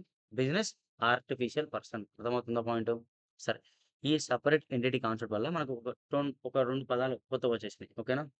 అవేంట్రా అంటే ఓనర్ క్యాపిటల్ లేదా ఈక్విటీ క్యాపిటల్ అన్నా ఒకటే. ఓనర్స్ క్యాపిటల్, ఈక్విటీ క్యాపిటల్ లేదా క్యాపిటల్ అన్నా ఒకటే. అర్థమవుతుందా? ఏంటిది? ఓనర్ క్యాపిటల్ అన్నా, ఈక్విటీ క్యాపిటల్ అన్నా ఒకటే. మరి దీని మీనింగ్ అంటే గుర్తుపెట్టుకోండి. మనం ఈ పైన మాట్లాడుకున్న టర్మ్స్ అన్నీ ఉన్నాయి గదా! ఎవరి పాయింట్ ఆఫ్ వ్యూలో అది? బిజినెస్ పాయింట్ ఆఫ్ వ్యూలా. గుర్తుపెట్టుకోండి. మనం అకౌంట్స్ చేసేటప్పుడు బిజినెస్ మనము అనుకోని చేయాలి. ఓకేనా? ఓనర్ వేరేవాడు అనుకోవాలి. బిజినెస్ మనం అనుకోవాలి. ఓన ఓ ఓనరు వేరేవాడు అనుకుంటేనే మాకు బాగా అర్థమవుతుంది. అర్థమవుతుందా? సరే. ఓనర్ క్యాపిటల్ అంటే ఏంటని చూడండి ఒకసారి. బిజినెస్ ఉంది. ఓనర్ ఉంది. ఓనర్ దగ్గర నుంచి బిజినెస్‌కి ఏదొచ్చినా ఓనర్ దగ్గర నుంచి బిజినెస్‌కి ఏదొచ్చినా అది డబ్బులు గావచ్చు, క్యాష్ గావచ్చు, బ్యాంక్ బ్యాలెన్స్ గావచ్చు, కార్ గావచ్చు, అసెట్ గావచ్చు, ఏదొచ్చినా ల్యాండొచ్చినా, బిల్డింగొచ్చినా, ఏదొచ్చినా దాని పేరేమని పిలవాలి? క్యాష్ ఇస్తే క్యాష్ అని పిలవకూడదు. బిజినెస్‌కి ఓనర్ దగ్గర నుంచి ఏదొచ్చినా బిజినెస్ ఏమని పిలవాలి దాన్ని? Capital. Owners capital, equity capital అని పిలవాలి. అర్థమవుతుందా? Given by owner to business. Anything which is given by owner to business. ఏదైనా కావచ్చు. ఓనర్ క్యాష్ ఇవ్వచ్చు, బ్యాంక్ బ్యాలెన్స్ ఇవ్వచ్చు, ఓనర్స్ ఓన్ బిల్డింగ్ ఇవ్వచ్చు, ఓనర్స్ ఓన్ ల్యాండ్ ఇవ్వచ్చు, ఓనర్స్ ఓన్ కార్ ఇవ్వచ్చు, ఇంకేదైనా ఇవ్వచ్చు. ఫర్నిచర్ ఇవ్వచ్చు, ఏదైనా ఇవ్వచ్చు. అర్థమవుతుందా? మనం దీన్ని క్యాష్, అసెట్ అని పిలవకూడదు. ఓనర్ దగ్గర నుంచి వచ్చిందంటే క్యాప్‌లో పిలవాల్సిందే. అర్థమవుతుందా? Next drawings. బిజినెస్ దగ్గర నుంచి ఓనర్‌కి ఏది పోయినా, బిజినెస్ దగ్గర నుంచి ఓనర్‌కి ఏది పోయినా దాన్నేమనాలి? డ్రాయింగ్స్ అని పిలవాలి. ఎవరికిది డ్రాయింగ్స్? బిజినెస్ పాయింట్ ఆఫ్ వ్యూలో డ్రాయింగ్స్ అని మాట్లాడాలి. ఓనర్స్ డ్రాయింగ్స్ అర్థమవుతుందా? చూడండి. Anything which is withdrawn by owner from business. Owner personal use కోసం బిజినెస్‌లో నుంచి క్యాష్ వాడుకుండు. మనం ఏం రాయాలి? డ్రాయింగ్స్ అని రాసుకోవాలి. బిజినెస్ బ్యాంక్ బ్యాలెన్స్‌లో నుంచి ఓనర్ సన్స్ స్కూల్ ఫీజ్ కట్టినాం. అదేమైతది? ఓనర్‌కి డబ్బులు చేతికియలే మనం.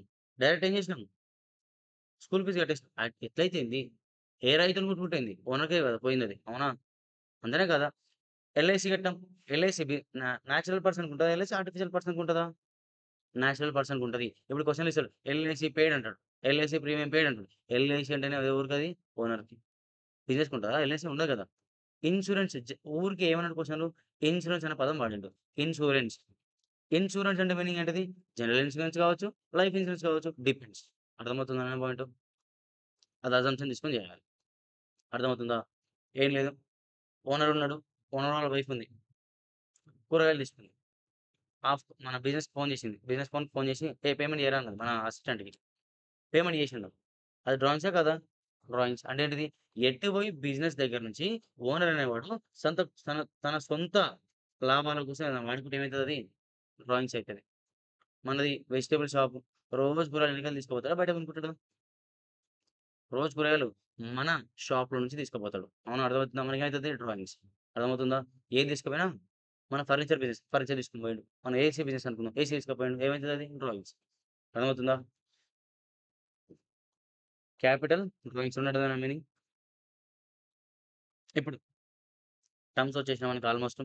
టర్మ్స్ అన్ని క్లియర్ అయినాయి కదా! ఇప్పుడు మనం ఏం చేద్దామంటే అకౌంటింగ్ అంటే ఏంటిది? Recording, classifying, summarising. అంతేనా? Recording, classifying, summarising. First recording అనేది కొన్ని రూల్స్ ఉండాలి. ఆ రూల్స్ మాట్లాడుకుందాం మనం. Rules for recording of transaction. మనం ఒక ట్రాన్సాక్షన్‌ని రికార్డ్ చేయాలంటే 2 మెథడ్స్ ఉన్నాయి. అకౌంట్స్‌లో 2 మెథడ్స్ ఉన్నాయి. ఫస్ట్ మెథడ్ మోడర్న్ అప్రోచ్ దాని మరో పేరు ఏం పేరు? Equation approach. ఇంకో మెథడ్ పేరు ఏం పేరు? Traditional approach. ఇది 2 మెథడ్స్. ఒకటి మోడర్న్ మెథడ్, ఒకటి ట్రెడిషనల్ మెథడ్. అంతేనా? ట్రెడిషనల్ మెథడ్‌లో మనం ట్రాన్సాక్షన్ రికార్డ్ చేయడానికి 4 రూల్స్ ఉంటాయి. ఇందాక ఇప్పుడు ట్రెడిషనల్ మెథడ్ అని చెప్పానా?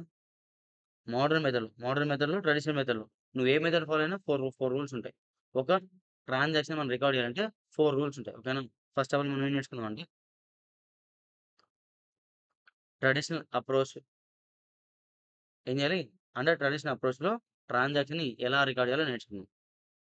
Under traditional approach all transactions even single transaction miss అవ్వద్దు. All transactions are covered under following nature of accounts. చూడండి ఒకసారి. సారీ మనకు సరే ట్రెడిషనల్ అప్రోచ్ సెకండ్ చెప్పుకుందాం. ఫస్ట్ మోడర్న్ అప్రోచ్ చెప్తాను చూడండి ఒకసారి.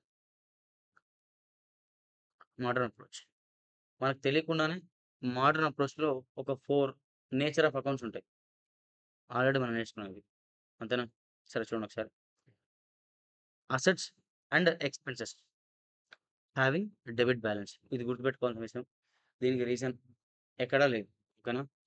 అసెట్‌కి ఎందుకు డెబిట్ బ్యాలెన్స్ ఉందో తెలవదు. ఎక్స్‌పెన్స్‌కి డెబిట్ బ్యాలెన్స్ ఎందుకు ఉంటదో తెలవదు. మరి గుర్తుపెట్టుకోండి. ఓకేనా? ఇక్కడ మీరు రిమెంబరింగ్ చేయాల్సింది ఇదొక్కటి.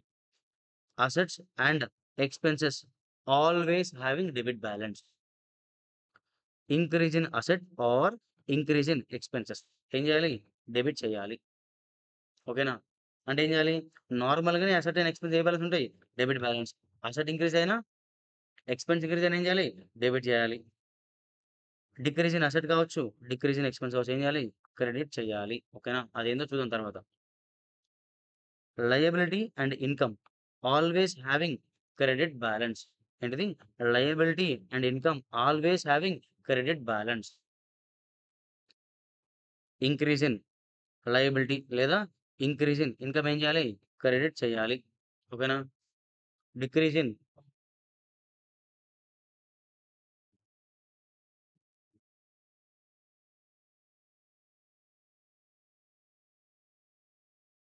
Increase in liability or increase in income ఏం చేయాలి? క్రెడిట్ చేయాలి. డిక్రీజ్ ఇన్ లయబిలిటీ కావచ్చు, డిక్రీజ్ ఇన్ ఇన్‌కమ్ కావచ్చు ఏం చేయాలి? డెబిట్ చేయాలి. ఇవి గుర్తుపెట్టుకోండి. ఈ 4 రూల్స్ గుర్తుపెట్టుకొని మనం ఎంట్రీ ఎలా రాయాలో మనకి ఈజీగా అర్థమవుతుంది.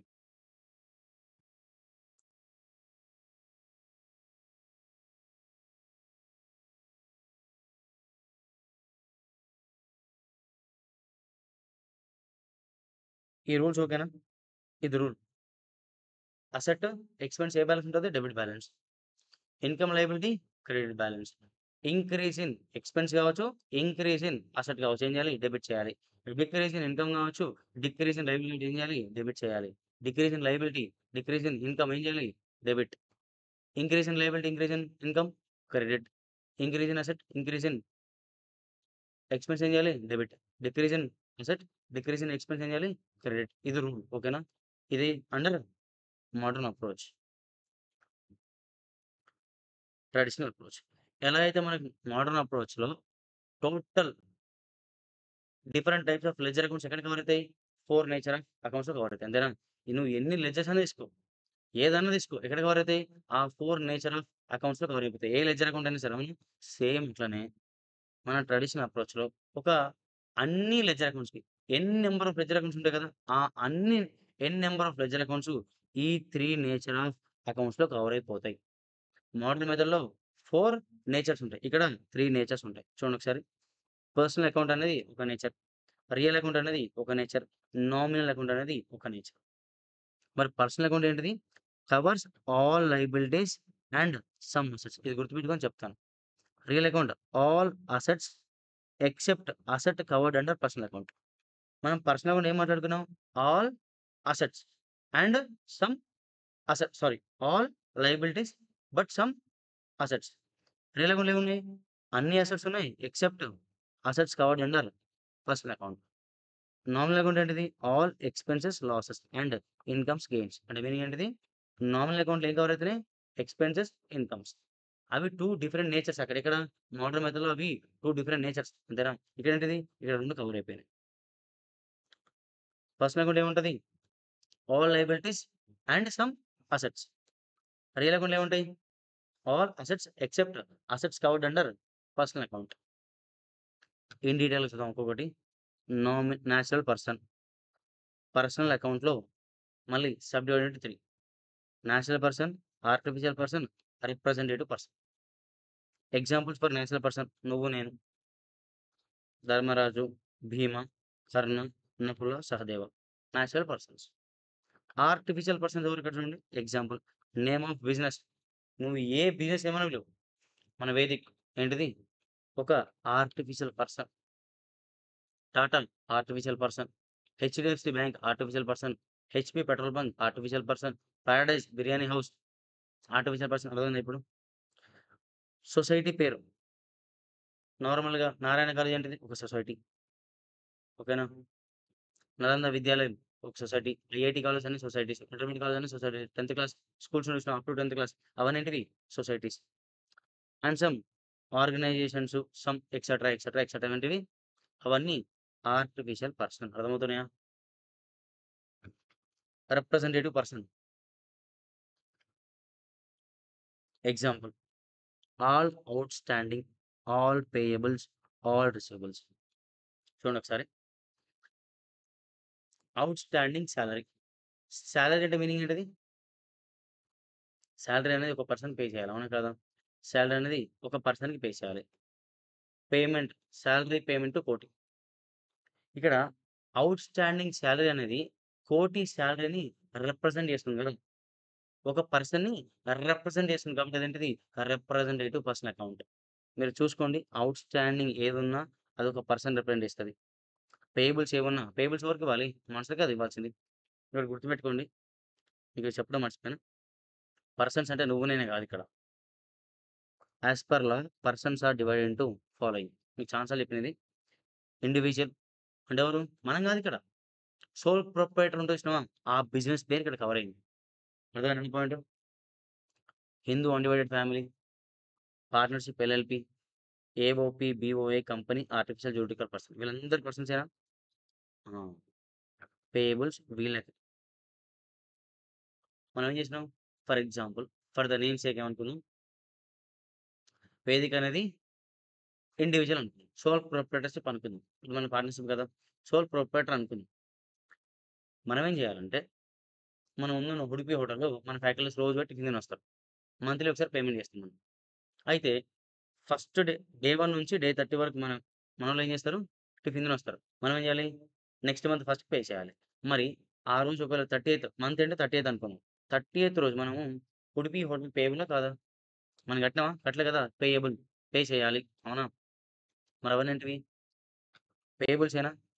ఎవరికి పేయబుల్ అది? Udupi hotel payable.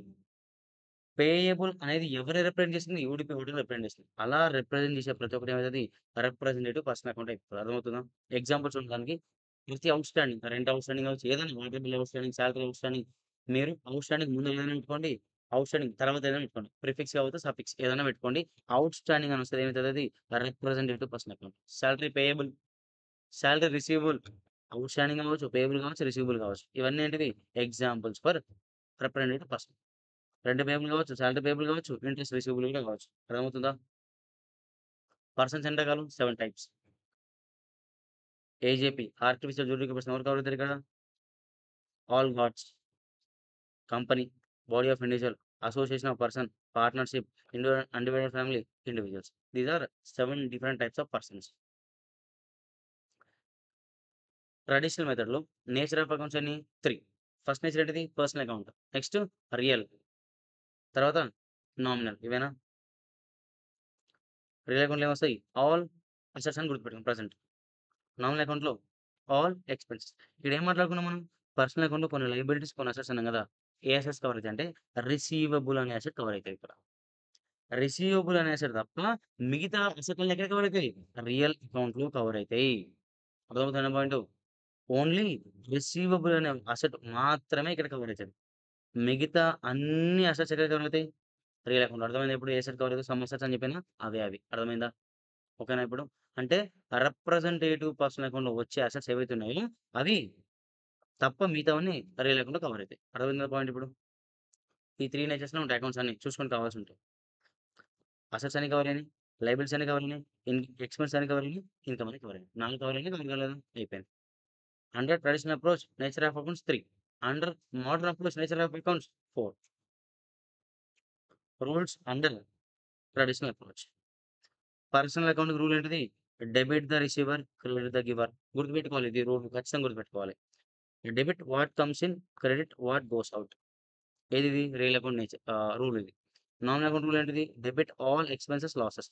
Credit all gains, incomes. ఓకేనా? These are 2 different methods for recording of transaction. నువ్వు ఏది ఫాలో అయితావు ఎగ్జామ్‌లో అంటే అది నీ ఇష్టం.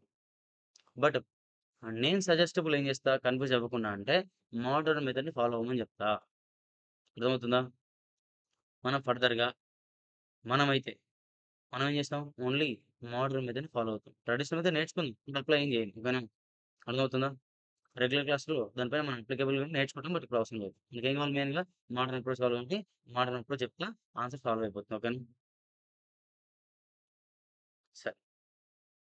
కొంచెం ఎక్సర్‌సైజ్ చేద్దాం మనం. ఓకేనా? ఇదేంటిది? Ledger account name. మెషిన్ అనేది ఒక లెడ్జర్ అకౌంటేనా? ఇక్కడ రాసినవన్నిటేంటివి? డిఫరెంట్ లెడ్జర్ అకౌంట్ నేమ్స్ అండి. అంతే కదా! మనం ఏం చేయాలి ఇప్పుడు ఎక్సర్‌సైజు?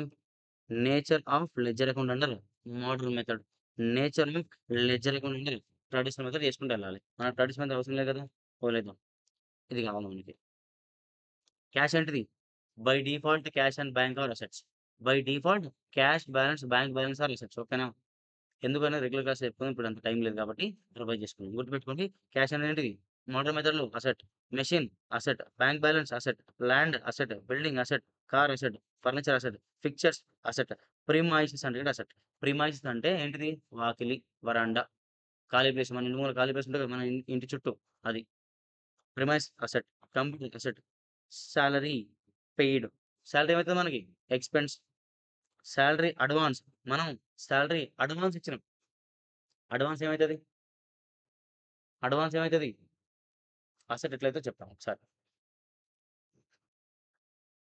ఫర్ ఎగ్జాంపుల్ మీరు హాస్టల్‌లో ఉంటారు కదా! మీ హాస్టల్‌లో మీ hostel fees for example monthly 6000 అనుకుందాం.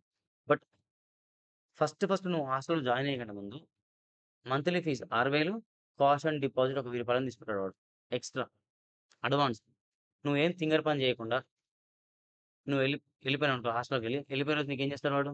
నీ 1000 నీకిస్తాడు. అవునా కాదా? అంటే ఆ రూ. 1000 మీద నీకేముంది?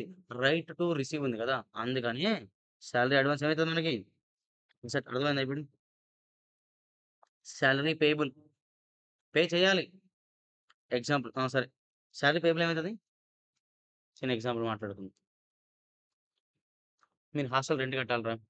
Every month for example. Every month మీరు జాయిన్ అయింది ఫస్ట్ ఆఫ్ మంత్. మీరు ఎవ్రీ మంత్ 10థ్‌కి ఏం చేయాలి? బిఫోర్ 10థ్‌కి మీరు జాయినింగ్ డేట్ ఎప్పుడు ఫస్ట్. బట్ మీరు ఎప్పుడు పే చేయొచ్చు? అంటిల్ 10థ్ వరకు పే చేయొచ్చు. ఫస్ట్ డేట్ నుంచి డే 1 ఆఫ్ మంత్ నుంచి డే 10థ్ ఆఫ్ మంత్ వరకు అదేమైతది? Normal expense. నువ్వు 10థ్ తర్వాత పే అయిపోతే ఏమైతది? పేయబుల్ లెక్క మారిపోతది. అంటే లయబిలిటీ లెక్క మారిపోతది. అర్థమవుతుందా? Salary payable liability. Rent expense. Rent payable liability. Prepaid rent ముందే పే చేసినాం. అంతే కదా! Interest received income. Interest paid expense. Security deposit received. మనం హాస్టల్ ఓనర్. పిల్లల దగ్గర నుంచి మనం ఏం చేసినాం? సెక్యూరిటీ డిపాజిట్ రిసీవ్ చేసుకున్నాం. మనకేముంది ఫ్యూచర్‌లో పే చేయాలనే ఆబ్లిగేషన్ ఉందా లేదా? Mandatory obligation. అంటే సెక్యూరిటీ డిపాజిట్ రిసీవ్డ్ ఏమో లయబిలిటీ. పెయిడ్ ఏమైతది? Asset. Purchase account. Purchase of గూడ్‌కి లెడ్జర్ ఏంటిది? Purchase account. మనం గూడ్స్ పర్చేజ్ చేస్తే లెడ్జర్ అకౌంట్ ఏమని రాసుకోవాలి? పర్చేజ్ అని రాసుకోవాలి. ఇదేంటిది? ఎక్స్‌పెన్స్. Purchase return. పర్చేజ్ ఏం చేసినాం? పర్చేజ్ రిటర్న్ వల్ల ఫర్ ఎగ్జాంపుల్ మనం ఒక 100 డిఫరెంట్ ఐటెమ్స్ కొనుక్కొచ్చుకున్నాం. దాని వాల్యూ ఎంత? 1,00,000 అనుకుందాం. ఇప్పుడు అది మొత్తం 1,00,000 పర్చేజే కదా! మనం ఒక దాంట్లో ఒక 30,000 రిటర్న్ ఇచ్చేసినాం వాడికి. మరి పర్చేజ్ తగ్గినట్టేనా? అంటే ఏంటిది ఇది? మీరనుకుంటే కావాల్సనుకుంటే పర్చేజ్‌నే ఎక్స్‌పెండిచర్. పర్చేజ్ రిటర్న్ వల్ల ఏమైపోయింది? పర్చేజ్ తగ్గిందంటే ఎక్స్‌పెన్స్ తగ్గినట్టేనా?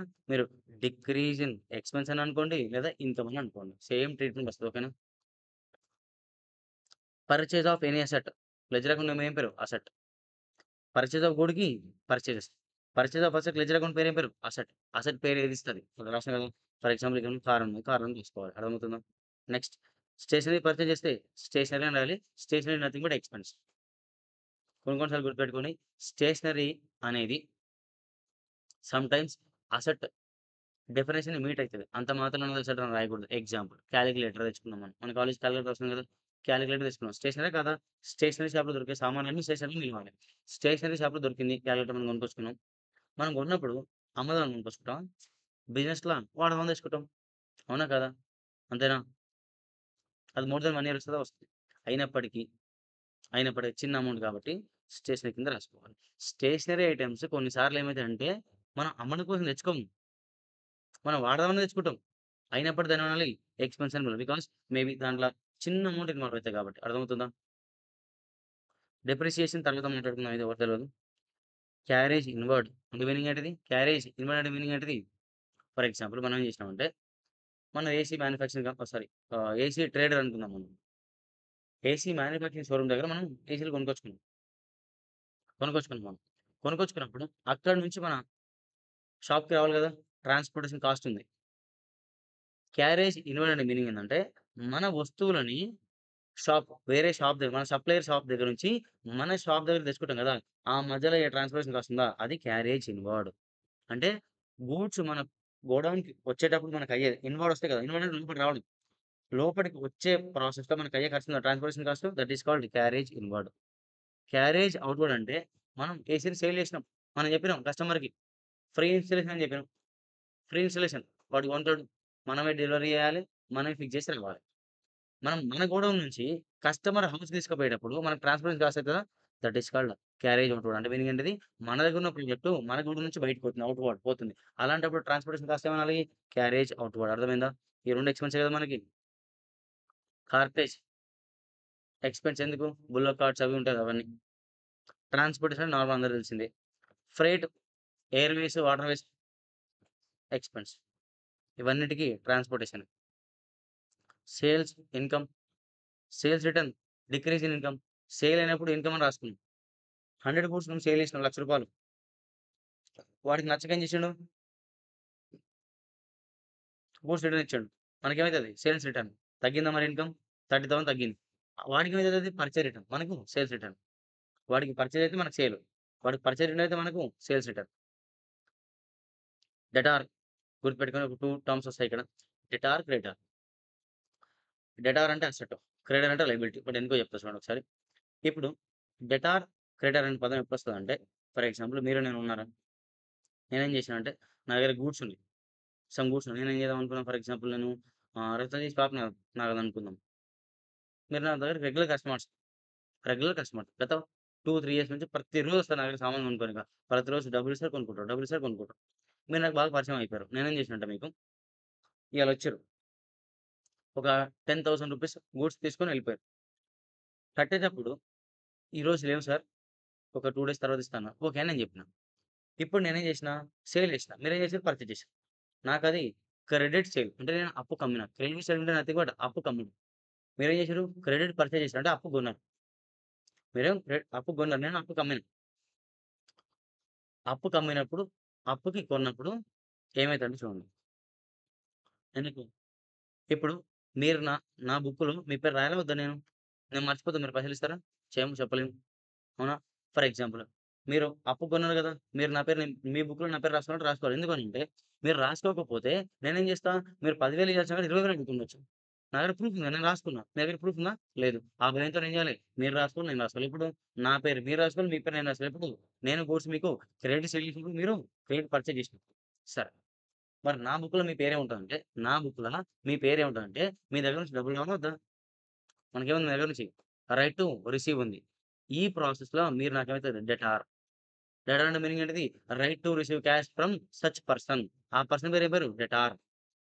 మీ బుక్‌లో ఏముంటది నా పేరంటే క్రెడిటార్ అని ఉంటది. క్రెడిటార్ అంటే లయబిలిటీ. ఎందుకు liability? You have obligation to pay. నాకు ఉంది కాబట్టి మీరేం రాస్తారు మీ బుక్‌లో నా పేరు? క్రెడిటార్ అని రాస్తారు. అర్థమైందా? Debtor, creditor. డెటార్ అంటే asset. Bad debt. Bad debt meaning ఏంటిదంటే ఫర్ ఎగ్జాంపుల్ మీరు నా బుక్‌లో ఏం రాసుకుంటా? మీ పేరు నా బుక్‌లో మీ పేరు ఏమని రాస్తా నేను? డేటార్ అని రాస్తా. ఎందుకు? డేటార్ అంటే asset. Right to receive cash ఉంది కాబట్టి. మీరు 10,000 ఇవ్వాలి. దాంట్లో 9,000 ఇచ్చారు. 1,000 ఇవ్వట్లేదు ఇక. ఇక అయిపోయింది ఇవ్వరు. ఎగ్గొట్టేసారు. That is called bad debt. Expense. Bad debt recovered. మళ్ళీ ఎప్పుడో ఫ్యూచర్‌లో ఒక 10 ఇయర్స్ తర్వాత నా 1000 నాకు ఇచ్చేసారు. అది బాడ్ డెట్ అని రాసుకున్నా నేను ఆల్రెడీ. మీరు నాకు బాడ్ డెట్ ఇచ్చి తిరిగి bad debt recovered income. Creditor అంటే ఆల్రెడీ తెలుసు కదా! Trade discount. గుర్తుపెట్టుకోండి. ట్రేడ్ డిస్కౌంట్ అంటే నథింగ్ బట్ మీరు క్వాంటిటీ బల్క్‌లో కొన్నప్పుడు డిస్కౌంట్ వచ్చేది ట్రేడ్ డిస్కౌంట్. ఓకేనా? మీరు క్వాంటిటీ బల్క్‌లో కొన్నప్పుడు వచ్చే డిస్కౌంట్ పేరు ఏం పేరు? Trade discount. ట్రేడ్ డిస్కౌంట్ ఎప్పుడైనా సరే మన బుక్‌లో రికార్డ్ చేయకూడదు. మన బుక్‌లో కనబడకూడదు అసలది. అకౌంట్ చేయకూడదు దానికి. ఎందుకు చేయకూడదంటే చిన్న లాజిక్ చెప్తా చూడండి. ఫర్ ఎగ్జాంపుల్ మీరేం చేశారంటే ఐఫోన్ కొందాం అనుకున్నారు. యాక్చువల్ దాని ప్రైస్ 60,000. ఇప్పుడు నేనేం చేశాను మీకు 90,000 అని చెప్పిన. 90,000 అని చెప్పి 60,000కి అమ్మేసిన. యాక్చువల్ ప్రైస్ దాని ప్రైస్ ఎంత? 60,000. 90,000 అని చెప్పి 60,000కి అమ్మేసిన. 30,000 డిస్కౌంట్ అని చెప్పాను. అది రియల్ డిస్కౌంటా? అలాంటి డిస్కౌంటే ట్రేడ్ డిస్కౌంట్. అర్థమైందా పాయింట్ ఇప్పుడు నేనన్నది? Trade discount received. Trade discount allowed. నార్మల్‌గా అయితే trade discount income. Trade discount allowed expense. అది అవసరం లేదు మనకు అర్థమవుతుందా? జస్ట్ మనకు ట్రేడ్ డిస్కౌంట్ ఎప్పుడు ఇస్తాం అనేది కావాలి. బుక్‌లో రికార్డ్ చేయకూడదు. Next cash discount. Cash discount ఎప్పుడు ఇస్తామంటే at the time of payment. At the time of payment. At the time of payment. For example మీరు నాకు 10,000 ఇవ్వాలి. మీరు మీరు ఇది జనరల్‌గా జరుగుతది. చెప్తా చూడండి ఒక ఎగ్జాంపుల్. మనం బయట నార్మల్ లోన్ తీసుకుంటాం కదా! Personal loans. హ్యాండ్ లోన్స్ తెచ్చుకుంటాం కదా! ఫ్రెండ్స్ దగ్గర నుంచి, ఫ్యామిలీ మెంబర్స్ దగ్గర నుంచి తెచ్చుకుంటాం కదా! ఫర్ ఎగ్జాంపుల్ మనం ఏం చేసినాం ఒక 1,00,000 లోన్ తెచ్చుకున్నాం. తెచ్చుకొని ఆఫ్టర్ 1 ఇయర్ పే చేస్తాను. Rate of interest 24%.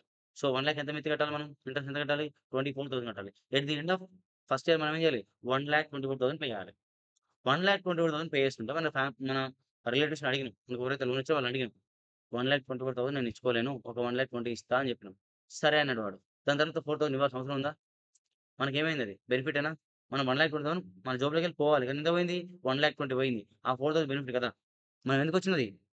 Because we are paying amount. అంటే at the time of payment మనకు బెనిఫిట్ వచ్చింది. ఆ బెనిఫిట్ ఎవరి పేరు? Cash discount received. మనకి ఇన్‌కమ్. అంతే కదా! వాడికేంటిది? వాడి జేబులోకి ఎంత వెళ్ళిపోవాలి అమౌంట్? వాడి జేబులోకి 1,24,000 రావాలి. ఇప్పుడు ఎంతొచ్చింది? 1,20,000 వచ్చింది. మరి 4,00,000 లాసే కదా! That is called cash discount allowed expense. అర్థమవుతుందా? పోస్టేజ్. పోస్టల్ పంపిస్తాం కదా! పోస్ట్‌లో రూ. 10 ఎత్తాయి కదా! అవన్నీ పోస్టేజ్ చార్జెస్ ఇవి. Postal charges, Telegram charges, LIC drawings. అంతేనా? మర్చిపోయారా? ఎల్ఐసి అంటే ఎవరు కడతాం మనం? ఓనర్ కట్టాలి. అక్కడ ఏం చెప్పాడు వాడు? ఓనర్ కట్టమని అవసరం ఏముంది? ఎల్ఐసి అంటే నేచురల్ పర్సన్. కట్టి పడేస్తాం వాడికే. మనం కడతామా బిజినెస్‌కి? పెట్టుకోలేం కదా! Drawings. Insurance premium, intention. Insurance premium అని ఇచ్చిండు. ఇన్స్యూరెన్స్ ప్రీమియం గనక ఎల్ఐసి అయితే ఎల్ఐసి ఇన్స్యూరెన్స్ ప్రీమియం అయితే డ్రాయింగ్స్. అదర్ దెన్ ఎల్ఐసి అయితే బిజినెస్ పర్పస్ కాబట్టి ఎక్స్‌పెన్స్. అర్థమవుతుందా? Free samples advertisement. Free samples expense. Advertisement expense. Expense. Abnormal loss expense. Capital account. Owner ఏం చేసిండు? క్యాష్ ఇచ్చిండు, బిల్డింగ్ ఇచ్చిండు, ల్యాండ్ ఇచ్చిండు, బిల్డింగ్ ఇచ్చిండు, బ్యాంక్ బ్యాలెన్స్ ఇచ్చిండు. ఏది ఇచ్చినా మనం ఏం రాయాలి? క్యాపిటల్ అని రాయాలి. Interest on capital expense. Interest on capital ఏందంటే మనకు ఓనర్ క్యాపిటల్ ఇచ్చిండు. మనం వాడికి మిత్తి కట్టించినాం. ఇంట్రెస్టే కదా! ఎక్స్‌పెన్సే కదా! డ్రాయింగ్స్. LIC, personal, domestic. మీకు క్వెషన్‌లో ఎల్ఐసి గాని, పర్సనల్ గాని, డొమెస్టిక్ అనే పదం కనపడితే ఏం చేయాలి? డ్రాయింగ్స్ అని అనుకోవాలి. Interest on drawings income. మనం వాడి క్యాపిటల్ పైన మనం పే చేస్తే మనకి ఎక్స్‌పెన్స్ అయితే మన దగ్గర తీసుకున్న అమౌంట్‌కి వాడేం చేసిండు? ఇంట్రెస్ట్ మనకిచ్చిండు. ఇన్‌కమ్. అర్థమవుతుందా పాయింటు? ఇవన్నీ మనం ఏం నేర్చుకున్నాం ఇప్పుడు? Different types of ledger account నేర్చుకున్నాం. వాటి యొక్క నేచర్ నేర్చుకున్నాం. అంతేనా? అంతే కదా!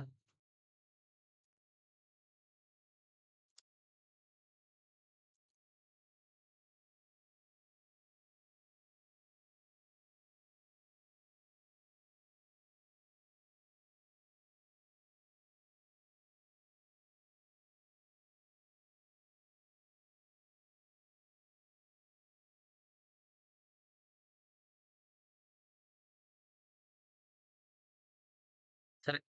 1, 2 చిన్న ట్రాన్సాక్షన్ తీసి ఎంట్రీ ఎలా పాస్ చేయాలో చెప్దాం. Under modern method.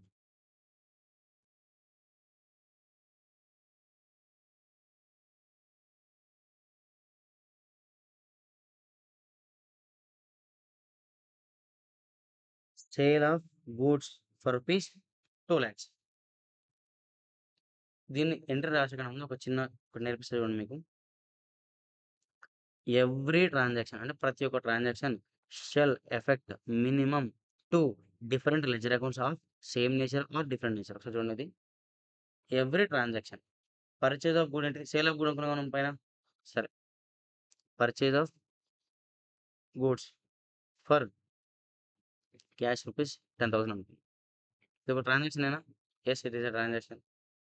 Every transaction shall effect minimum 2 different ledger accounts.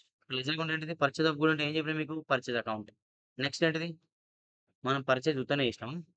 ఏం చేసినాము? క్యాష్. పర్చేజ్ అనే లెడ్జర్ అకౌంట్ ఎఫెక్ట్ అయింది. క్యాష్ అనే లెడ్జర్ అకౌంట్ అయింది. అంటే మినిమమ్ 2 లెడ్జర్ అకౌంట్స్ అనేది సాటిస్ఫై అయిందా? ట్రాన్సాక్షన్ ఏం చేసింది? 2 డిఫరెంట్ లెడ్జర్ అకౌంట్‌ని ఎఫెక్ట్ చేసింది. Of same nature. Purchase, asset same నేచరా? Purchase, expense. Cash, asset same నేచరా? కాదు కదా! డిఫరెంట్ నేచర్ చేసింది. ఈ ఎగ్జాంపుల్‌లో ట్రాన్సాక్షన్ అనేది 2 లెడ్జర్ అకౌంట్‌ని ఎఫెక్ట్ చేసింది. డిఫరెంట్ నేచర్ ఉన్న లెడ్జర్ అకౌంట్‌ని ఎఫెక్ట్ చేసింది. మేబీ సమ్‌టైమ్స్ సేమ్ నేచర్ అయ్యుండొచ్చు. అర్థమవుతుందా? అర్థమైందా పాయింట్ ఇప్పుడు? సరే. ఇది గుర్తుపెట్టుకోవాలి. చాలా ఇంపార్టెంట్ ఈ పదం. Sale of goods for rupees 2,00,000 అన్నాం. లెడ్జర్ అకౌంట్ ఏమేమి ఎఫెక్ట్ అయినాయి ఇక్కడ? Sale, cash. అవునా? ఇంకోటేంటంటే ఈ ట్రాన్సాక్షన్ ఇస్తే ట్రాన్సాక్షన్‌లో ఫస్ట్ మీకు number of ledger accounts identify చేయాలి. ఎన్ని ఎఫెక్ట్ అయినాయి? మినిమమ్ ఒక ట్రాన్సాక్షన్‌లో 2 లెడ్జర్ అకౌంట్స్ ఉంటాయి. మాక్సిమం ఎన్నైనా ఉండవచ్చు. ఎన్నైనా ఉండొచ్చు. మీరు క్వెషన్ ఓపెన్ చేస్తే మీకు కనబడతది. ఓకేనా? ఎన్నైనా ఉండొచ్చు. అవునా? Sale of goods for rupees 2,00,000. Ledger accounts ఏమేమి ఎఫెక్ట్ అయినాయి దీంట్ల? సేల్ ఒకటి, క్యాష్ ఒకటి. 2 లెడ్జర్ అకౌంట్ ఎఫెక్ట్ అయినాయి. సేల్ నేచర్ ఏంటిది? ఇన్‌కమ్. క్యాష్ నేచర్ ఏంటిది? అసెట్. సేల్ చేయడం వల్ల క్యాష్ అండ్ అసెట్ పెరిగిందా? తగ్గిందా? ఆ! పెరిగితే ఏం చేయాలి? క్యాష్ అండ్ అసెట్ పెరిగితే ఏం చేయాలి? ఆ! డెబిట్ చేయాలి. చూడండి ఒకసారి. క్యాష్ పెరిగితే ఏం చేయాలి? Cash account debit. సేల్స్ అనే నేచర్ ఏంటిది? సేల్ నేచర్ ఏంటిది? ఇన్‌కమ్. ఇన్‌కమ్ పెరిగిందా? తగ్గిందా? ఇన్‌కమ్ పెరిగిందా? తగ్గిందా? నీ ఇన్‌కమ్ సేల్ చేయడం వల్ల నీకు ఇన్‌కమ్ పెరిగిందా? తగ్గిందా? నీకు ఇన్‌కమ్ వచ్చిందా? రాలేదా సేల్ అనేది? అంతేనా? మరేమైందది? పెరిగింది కదా! పెరిగితే ఏం చేయాలి ఇన్‌కమ్‌ని? To sales account. అర్థమైందా ఇప్పుడు ఎంట్రీ? ఇదే ఎంట్రీ. అంటే మీకు ప్రాసెస్ ఏంటిది? నువ్వు జర్నల్ ఎంట్రీ రాయాలంటే నీకు స్టెప్స్ తెలవాలి. ఫస్ట్ ఆఫ్ ఆల్ నువ్వు ఐడెంటిఫై చేయాలి.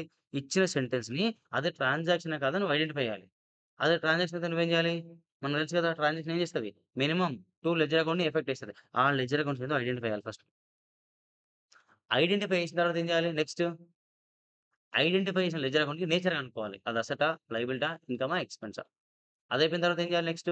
మరి అసెటా? లయబిలిటా? ఇన్‌కమ్, ఎక్స్‌పెన్స్ కనుక్కున్నావు కదా! నువ్వు ఇంక్రీజా? డిక్రీజా కనుక్కోవాలి. నీకు ఇంక్రీజా? డిక్రీజా తెలిస్తే ఏమైతది?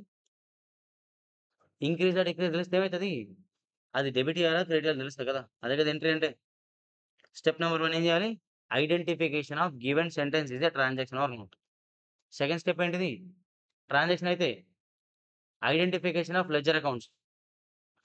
ట్రాన్సాక్షన్ నేచర్ ఏంటిది? Transaction will effect minimum 2 ledger accounts. నువ్వేం చేయాలి? లెడ్జర్ అకౌంట్స్‌ని ఐడెంటిఫై చేయాలి. స్టెప్ నంబర్ 3 ఏం చేయాలి? Nature of ledger accounts. దాని తర్వాత ఇంక్రీజా? డిక్రీజా? Next entry. Fifth step entry. దీన్ని చూడండి ఒకసారి నేనేం రాసినాను.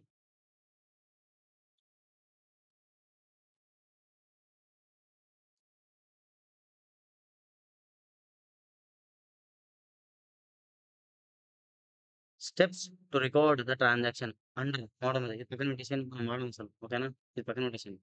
రెగ్యులర్ క్లాస్‌లో చెప్తున్నాం అనేది. రివిజన్ కాబట్టి సరే సెట్ అవ్వదు. Steps to record transaction under model method. First step number 1 ఏం చేయాలి? Identify the ledger account from the given transaction. ఇచ్చింది ట్రాన్సాక్షన్ కదా! మనం ఐడెంటిఫై చేస్తాం. ఆబ్వియస్‌గా 99.99% ట్రాన్సాక్షన్ ఇస్తున్నాడు. మనం ఏం చేయాలి ఇప్పుడు? లెడ్జర్ అకౌంట్స్‌ని ఐడెంటిఫై చేయాలి. ఐడెంటిఫై చేసిన లెడ్జర్ అకౌంట్‌కి నేచర్ కనుక్కోవాలి. Identify the nature of such ledger accounts. మనం ఏవైతే ఐడెంటిఫై చేసిన స్టెప్ నంబర్ 1లో దానికి ఏం కనుక్కోవాలి? Nature. Next identify increase or decrease of such ledger accounts. నువ్వేవైతే నేచర్ కనుక్కున్నావో ఆ లెడ్జర్ అకౌంట్స్ ఇంక్రీజా? డిక్రీజా? ఇంక్రీజ్ ఆర్ డిక్రీజ్ ఏం చేయాలి? Apply the rule for such ledger account. Whether to debit or credit the ledger account. అంతేనా? నువ్వేం చేయాలి ఇప్పుడు? రూల్ ఏంటిది? ఇంక్రీజా? డిక్రీజా? అంతే కదా! ఇంక్రీజ్, డిక్రీజ్ అయిపోయినాక ఏం చేయాలి? డెబిటా? క్రెడిటా తెలుస్తది. డెబిటా? క్రెడిటా తెలిస్తే మనం ఏం చేయొచ్చు? ఎంట్రీ పాస్ చేయొచ్చు. అర్థమైందా? ఓకేనా? ఎంట్రీ పాస్ చేయొచ్చు కదా! క్వెషన్స్ నేను చేయట్లేదు. కాన్సెప్ట్ చెప్తా మీరు క్వెషన్ ఓపెన్ చేసి చేసుకోండి.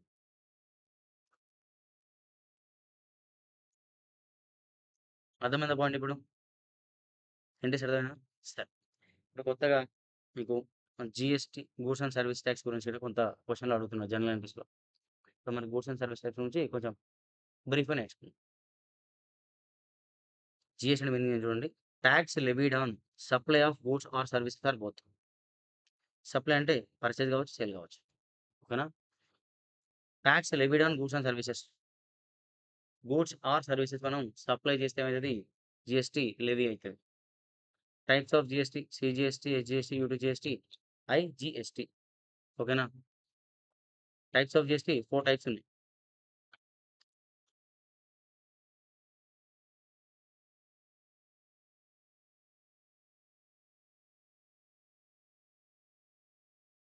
టైప్స్ ఆఫ్ జీఎస్టీ దగ్గర ఉన్నాం మనం. CGST, SGST, UTGST, IGST. ఓకేనా? These are types of GSTs. Inter state supply అంటే ఏందో తెలుసుకుందాం first. Supply of goods or services or both between 2 different states, 2 different union territories, 1 state and 1 union territory. అవన్నీ కాదు. ఎగ్జామ్‌లో వాడిస్తాడు. సీజీఎస్టీయా, ఎస్జీఎస్టీయా, యూటీజీఎస్టీ, ఐజీఎస్టీ ఇస్తాడు. బట్ మనం ఏం నేర్చుకుందామంటే ఇంటర్ స్టేట్ సప్లై అంటే సప్లై బిట్వీన్ అంటే పర్చేజ్ సేల్ అనేది 2 డిఫరెంట్ స్టేట్ మధ్య జరగాలి. For example AP, Telangana. Telangana వాళ్ళు అయితే కొనాలి. ఆంధ్ర వాళ్ళు అమ్మాలి. ఓకేనా? లేదా ఆంధ్ర వాడు ఏం చేయాలి? కొనుక్కోవాలి. తెలంగాణ వాడు ఏం చేయాలి? అమ్మాలి. ఓకేనా? అప్పుడు ఐజీఎస్టీ అట్రాక్ట్ అవుతుంది ఆ సప్లై పైన. Intra state supply. Supply of goods or services or both within the same state, same union territory. తర్వాత ముచ్చట. ఇది పక్కన పెట్టండి. అంటే తెలంగాణోడే ఇప్పుడు రత్నది ఏడుంది ఇప్పుడు? తెలంగాణ ఉంది. ఇప్పుడు మనం కొనుక్కొని తిన్నాం. తెలంగాణలో కొనుక్కొని తిన్నాం. తెలంగాణలోడే అమ్మాడు. తెలంగాణలోడే తిన్నాం. అదేంటిది? Intra state supply. అలాంటప్పుడు సీజీఎస్టీ, ఎస్జీఎస్టీ 2 లెవీ అయితాయి. ఓకేనా? వాడిస్తాడు యాక్చువల్‌గా. బట్ మీకు చిన్న ఐడియా ఉండడానికే చెప్తున్నా. Next input tax credit. ఇది కొంచెం వినండి.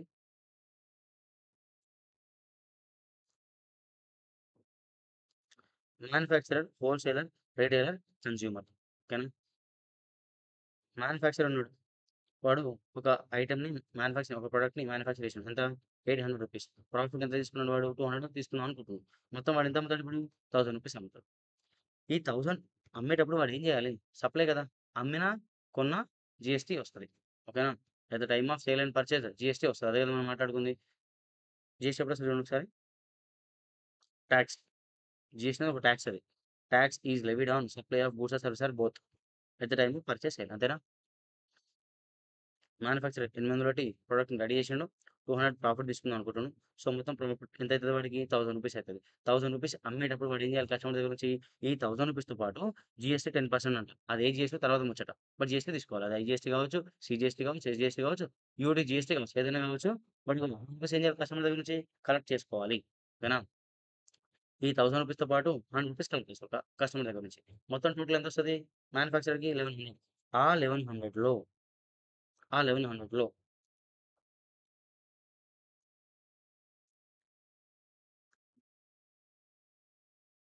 గవర్నమెంట్‌కి. టాక్స్ అంటే nothing but talks is the income of government. Talks is an income of government. ఓకేనా? ఈ 1100లో కస్టమర్స్ దగ్గర రూ. 1100 ఈ 1100 రూ. 1000 వీడి పాకెట్‌లోకి వెళ్ళిపోతాయి. ఇంకో 1000 గవర్నమెంట్ పాకెట్‌లోకి వెళ్ళిపోతాయి. గుర్తుపెట్టుకోండి ఇది పాయింట్. ఓకేనా?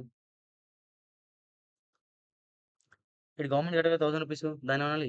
Output tax liability. Output tax liability. ఇప్పుడు చూడండి మ్యానుఫ్యాక్చరర్ ఏం చేసిండు? కస్టమర్ దగ్గర నుంచి 1100 తీసుకుండు. రూ. 1000 వాడి ఇన్‌కమ్ సేల్ కాబట్టి. బట్ రూ. 100 వాడి ఇన్‌కమ్ ఎవరిదది? It's a government income. మరి వీడు ఎంత తీసుకుండు? మీడియేటర్. కస్టమర్‌కి, గవర్నమెంట్‌కి మధ్యల మీడియేటర్. వీడేం చేయాలి? తీసుకొని వాడికివ్వాలి. అంటే ఇప్పుడు కస్టమర్ దగ్గర నుంచి మనం రూ. 100 తీసుకున్నప్పుడు మనకేమొచ్చింది? ఆబ్లిగేషన్ వచ్చింది. ఆ ఆబ్లిగేషన్ పేరు ఏం పేరు? Output tax liability. అర్థమైందా? గవర్నమెంట్ కట్టాలా రూ. 100. కాబట్టి ఎప్పుడైనా గుర్తుపెట్టుకొని మనం సేల్ చేసినప్పుడు జీఎస్టీ మనకొస్తాయి కదా! ఆ జీఎస్టీ మనకేమైతది? లయబిలిటీయా? అసెటా? లయబిలిటీ. ఎందుకు? We have obligation to pay such GST to government. కాబట్టి అదేంటిది? Output tax liability. At the time of sale మనం కలెక్ట్ చేస్తే ఏమైతదది? లయబిలిటీ గుర్తుపెట్టుకోవాలి. హోల్‌సేలర్. నెక్స్ట్ మ్యానుఫ్యాక్చరర్ దగ్గర నుంచి ఎవరు కొన్నారు? హోల్‌సేలర్ కొన్నాడు. ఎంత కొన్నారు? 1100 పెట్టి కొన్నాడు కదా! అవునా? ఒక పాయింట్ చూడండి ఒకసారి.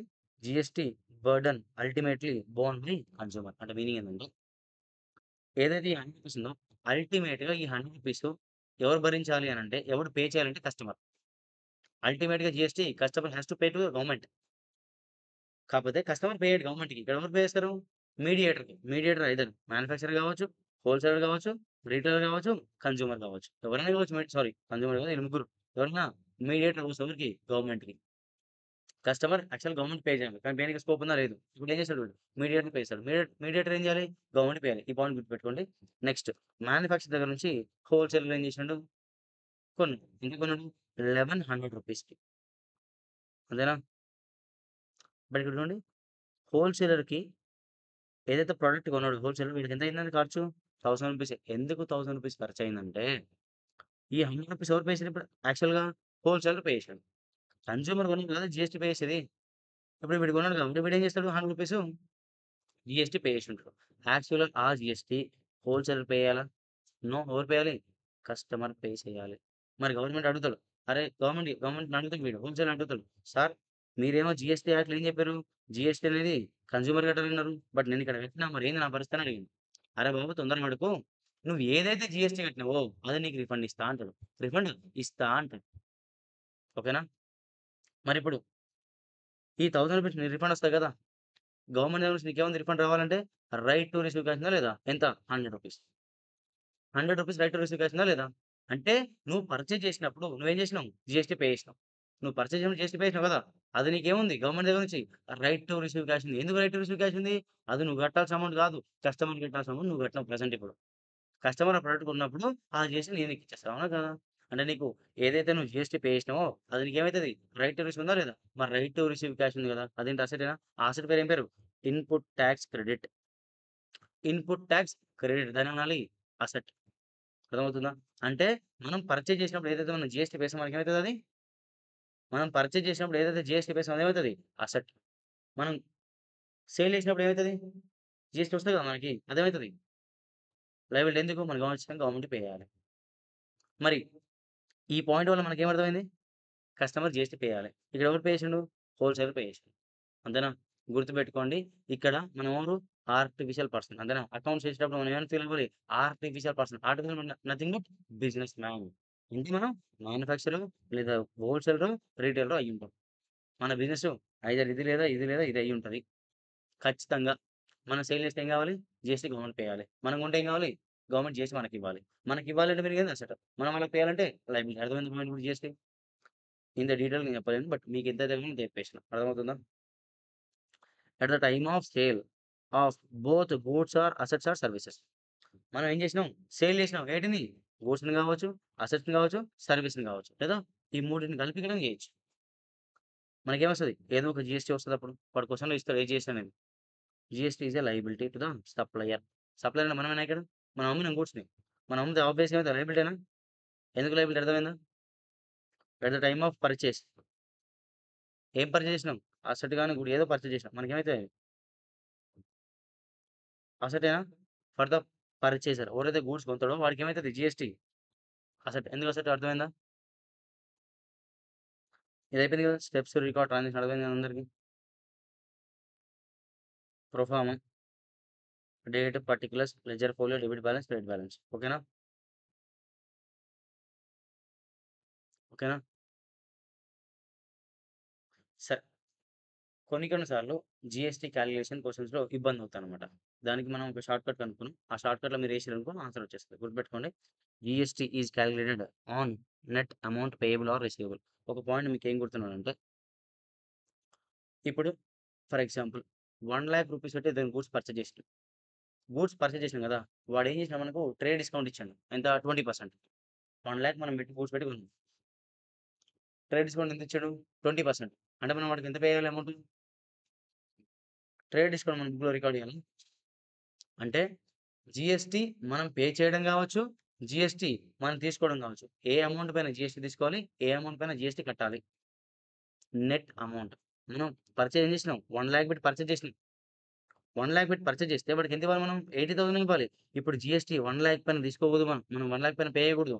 80,000 మాత్రం పైనే పే చేయాలి. మనం 80,000 పైన పే చేస్తే మరి వాడు ఏ ఏ దాని పైన జీఎస్టీ కలెక్ట్ చేస్తాడు? మనం 80,000 పైన జీఎస్టీ పే చేసినాం. వాడికి ఎంత కలెక్ట్ అయితది? 80,000 పైన కలెక్ట్ అయితదా? ఎక్కువ కలెక్ట్ అయితదా? అర్థమైందా? అంటే GST is calculated on net amount payable or receivable. మన పేయబుల్ ఎంత? 1,00,000 రూపీస్ పర్చేజ్ చేసినాం. మన పేయబుల్ ఎంత? 80,000 80,000 పైన మాత్రం. That is called net amount. 80,000 net amount. దానిపైన జీఎస్టీ కాలిక్యులేట్ చేయాలి. మనకి పేయబుల్. వాడికేమైతది మన పేయబుల్ అయితే? Receivable.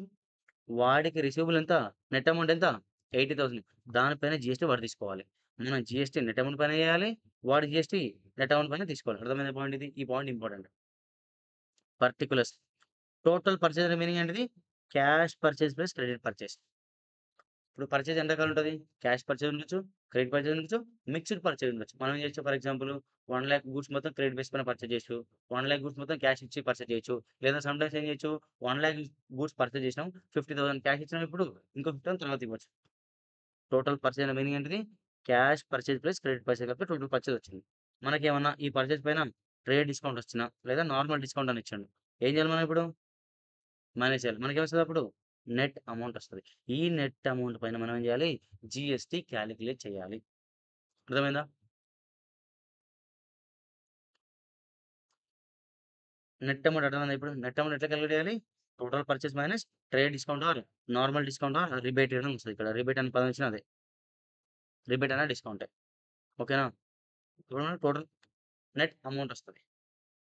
Purchase amount in case of GST. Purchase చేసినాం. Trade discount, nominal discount, rebate వస్తే మేనేజ్ చేసినాం. మనకేమొచ్చింది ఇప్పుడు? నెట్ అమౌంట్ వచ్చింది. ఓకేనా? ఎప్పుడైనా గుర్తుపెట్టుకొని always net amount is equal to 100. Net amount is equal to 100. ఎందుకు రీజన్ నేను చెప్పలేను. బట్ గుర్తుపెట్టుకోండి. And net amount is equal to 100. అంత టైం లేదు కాబట్టి నేను ఫాస్ట్‌గా లాగిచ్చేస్తున్నా. Net amount is equal to 100 plus CGST దేని పైన కాలిక్యులేట్ చేయాలి? నెట్ అమౌంట్ పైన. ఫర్ ఎగ్జాంపుల్ ఇది 10,00,000 అనుకుందాం. ఇది 2,00,000 అనుకుందాం. నెట్ అమౌంట్ ఎంత? 8,00,000. జీఎస్టీ ఫర్ ఎగ్జాంపుల్ 10% అనుకుందాం. 10% దేని పైన కాలిక్యులేట్ చేయాలి? 8,00,000 పైన. అంటే 80,000 అంతేనా? ఎస్‌జీఎస్టీ 10% అనుకుందాం. అప్పుడేమైతది? 80,000. టోటల్ నెట్ పర్చేజ్ అమౌంట్ ఎంత? ఆ! ఎంత? 9,60,000. మనం ఏమనుకున్నాం ఇందాక net amount is equal to 100 అన్నాం. అంటే 8,00,000 ఈక్వల్ టు 100, 9,60,000 ఈక్వల్ టు ఎంత? 100 ప్లస్ జీఎస్టీ ఉంది గదా! ఎంత జీఎస్టీ ఉంది? 20% అంతేనా? ఇది 10% ఇది 10%. ఈ టోటల్ నెట్ పర్చేజ్ అమౌంట్ ఎంత? 120 అంతేనా? ఆల్‌వేస్ నువ్వేం ఏం గుర్తు తెచ్చుకోవాలి? ఏం గుర్తుపెట్టుకోవాలి? సేల్స్ ఎంత? సారీ. నెట్ అమౌంట్ ఎంత? నెట్ అమౌంట్ ఎంతకి ఈక్వల్? నెట్ అమౌంట్ ఎప్పుడైనా 100కి ఈక్వల్. Total net amount. ఇది నెట్ అమౌంట్ వేరు. టోటల్ నెట్ అమౌంట్ అంటే మీనింగ్ ఏంటిది? నెట్ అమౌంట్ అంటేనేమో టోటల్ గ్రాస్ పర్చేజ్‌ల నుంచి డిస్కౌంట్ మైనస్ చేస్తే వచ్చేది నెట్ అమౌంట్. నెట్ అమౌంట్‌కి జీఎస్టీ ఆర్టీసీ వచ్చేదేంటిది? Total net amount. Total net amount always equal to 100 plus. Net amount equal to 100. అర్థమైందా? ఇది క్వెషన్‌లో కాలిక్యులేషన్ చేస్తా ఉంటే మీకు అర్థమైతది. మీరు క్వెషన్ చేసినప్పుడు ఈ పాయింట్ బ్లింక్ అయితది మీకు. ఓకేనా? ఈ క్వెషన్ చేసినట్టు మీకు ఆల్రెడీ బ్లింక్ అయి ఉంటది ఈ పాయింట్.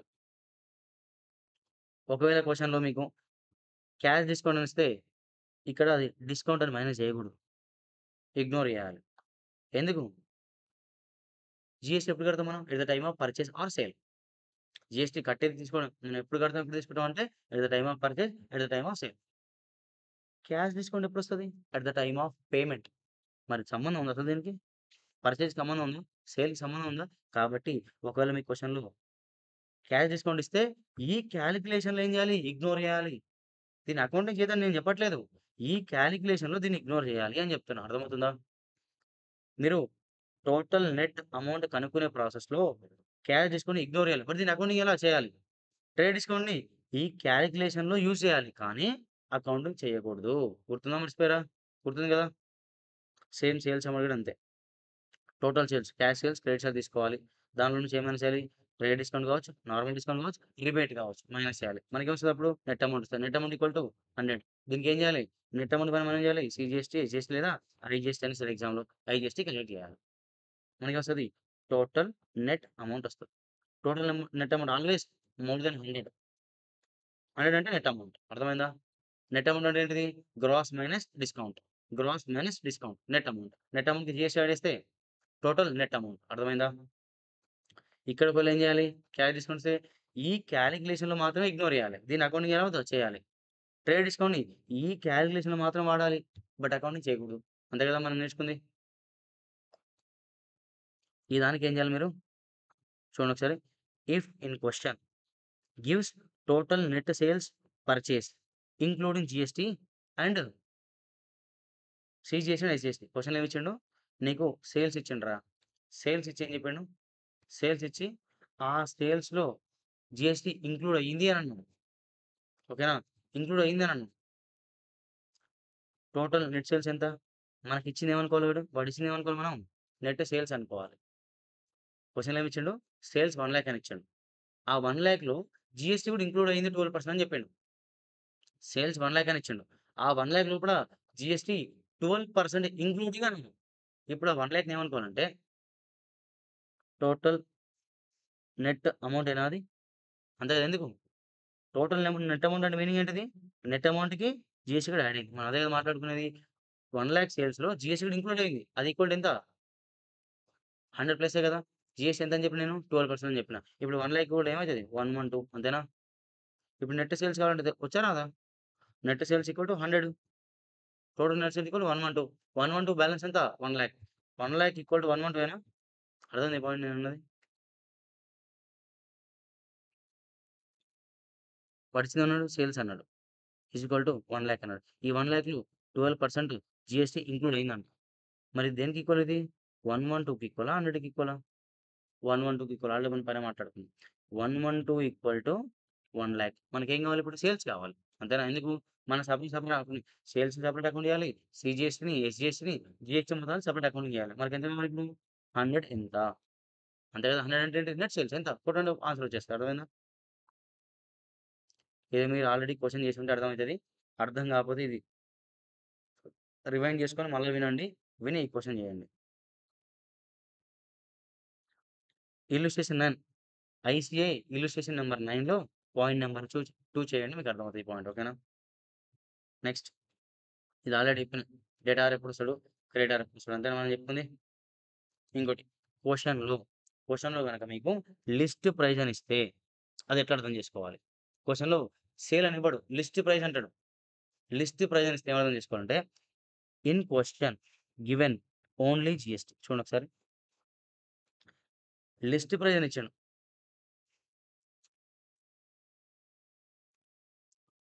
క్వెషన్‌లో ఏం చేసిండు? లిస్ట్ ప్రైస్ అని ఇచ్చిండు. లిస్ట్ ప్రైస్ అంటే నథింగ్ బట్ ఎంఆర్‌పీ. ఓకేనా? అంటే మీనింగ్ ఏంటి ఒకసారి చెప్తా చూడు. ఎగ్జాంపుల్ చెప్తా ఒకటి. మీరు ఇది అర్థం కావాలి బాగా అంటే ఇలిస్ట్రేషన్ 9, ఇలిస్ట్రేషన్ 10 చేస్తే మీకు ఈ పాయింట్ బాగా అర్థమవుతుంది అని చెప్పే పాయింట్ చూడండి ఒకసారి. ఒకవేళ క్వెషన్‌లో ఏం ఇచ్చిండంటే list price is equal to 100 అని ఇచ్చిండు. 100 అని ఇచ్చిండు. జీఎస్టీ 12% అని ఇచ్చాడు. మీనింగ్ ఏందంటే లిస్ట్ ప్రైస్ అంటే నథింగ్ బట్ ఎంఆర్‌పీ. ఎంఆర్‌పీ అంటే మీనింగ్ ఏంటిది? Maximum retail price. అంటే మీనింగ్ ఏందంటే ఈ రూ. 100లో ఈ 12% జీఎస్టీ కూడా ఇంక్లూడ్ అయిందని మీనింగ్ లిస్ట్ ప్రైస్ అంటే. List price nothing but MRP maximum retail price. Maximum retail price అంటే దాంట్లో జీఎస్టీ కూడా ఉన్నట్టే కదా! మీరు మన చాక్లేట్ కవర్ పైన చూస్తే ఎంఆర్‌పీ అని ఉంటది. చిన్న బ్రాకెట్‌ల ఇంక్లూడింగ్ ఆఫ్ ఆల్ టాక్స్ అంటే మీనింగ్ ఏంటిది? ఆ ఎంఆర్‌పీలో టాక్స్ కూడా ఉంది అని మీనింగ్. మరి ఇది ఎంఆర్‌పీ లిస్ట్ ప్రైస్ అంటే ఎంఆర్‌పీనా? మరి ఎంఆర్‌పీ అంటే జీఎస్టీ ఉంటదా? అర్థమవుతుందా? అంటే ఈ list price equal to 100 112 list price అంటే ఎంఆర్‌పీ. ఎంఆర్‌పీలో ఏముంటది? టాక్స్ ఏముంటది? ఈ రూ. 100లో ఏముంది? సేల్స్ నెట్ అమౌంట్ ఉంది. టోటల్ నెట్ అమౌంట్ ఉంది. సారీ నెట్ అమౌంట్‌కి ఏం యాడ్ అయ్యింది? జీఎస్టీ యాడ్ అయ్యింది. అంటే ఇదేంటిది? టోటల్ నెట్ అమౌంట్ అని meaning. Total net amount always equal to 100 plus. మరి 100 ప్లస్ అంటే ఏంటిది ఇక్కడ? 112 ఏనా? క్వెషన్‌లో ఏమిచ్చిండు? లిస్ట్ ప్రైస్ ఈక్వల్ టు 100 అని ఇచ్చిండు. పక్కన జీఎస్టీ 12% అని ఇచ్చాడు. అప్పుడేమనుకోవాలి ఈ లిస్ట్ ప్రైస్‌ని? ఎంఆర్‌పీ అనుకోవాలి. ఒకవేళ క్వెషన్‌లో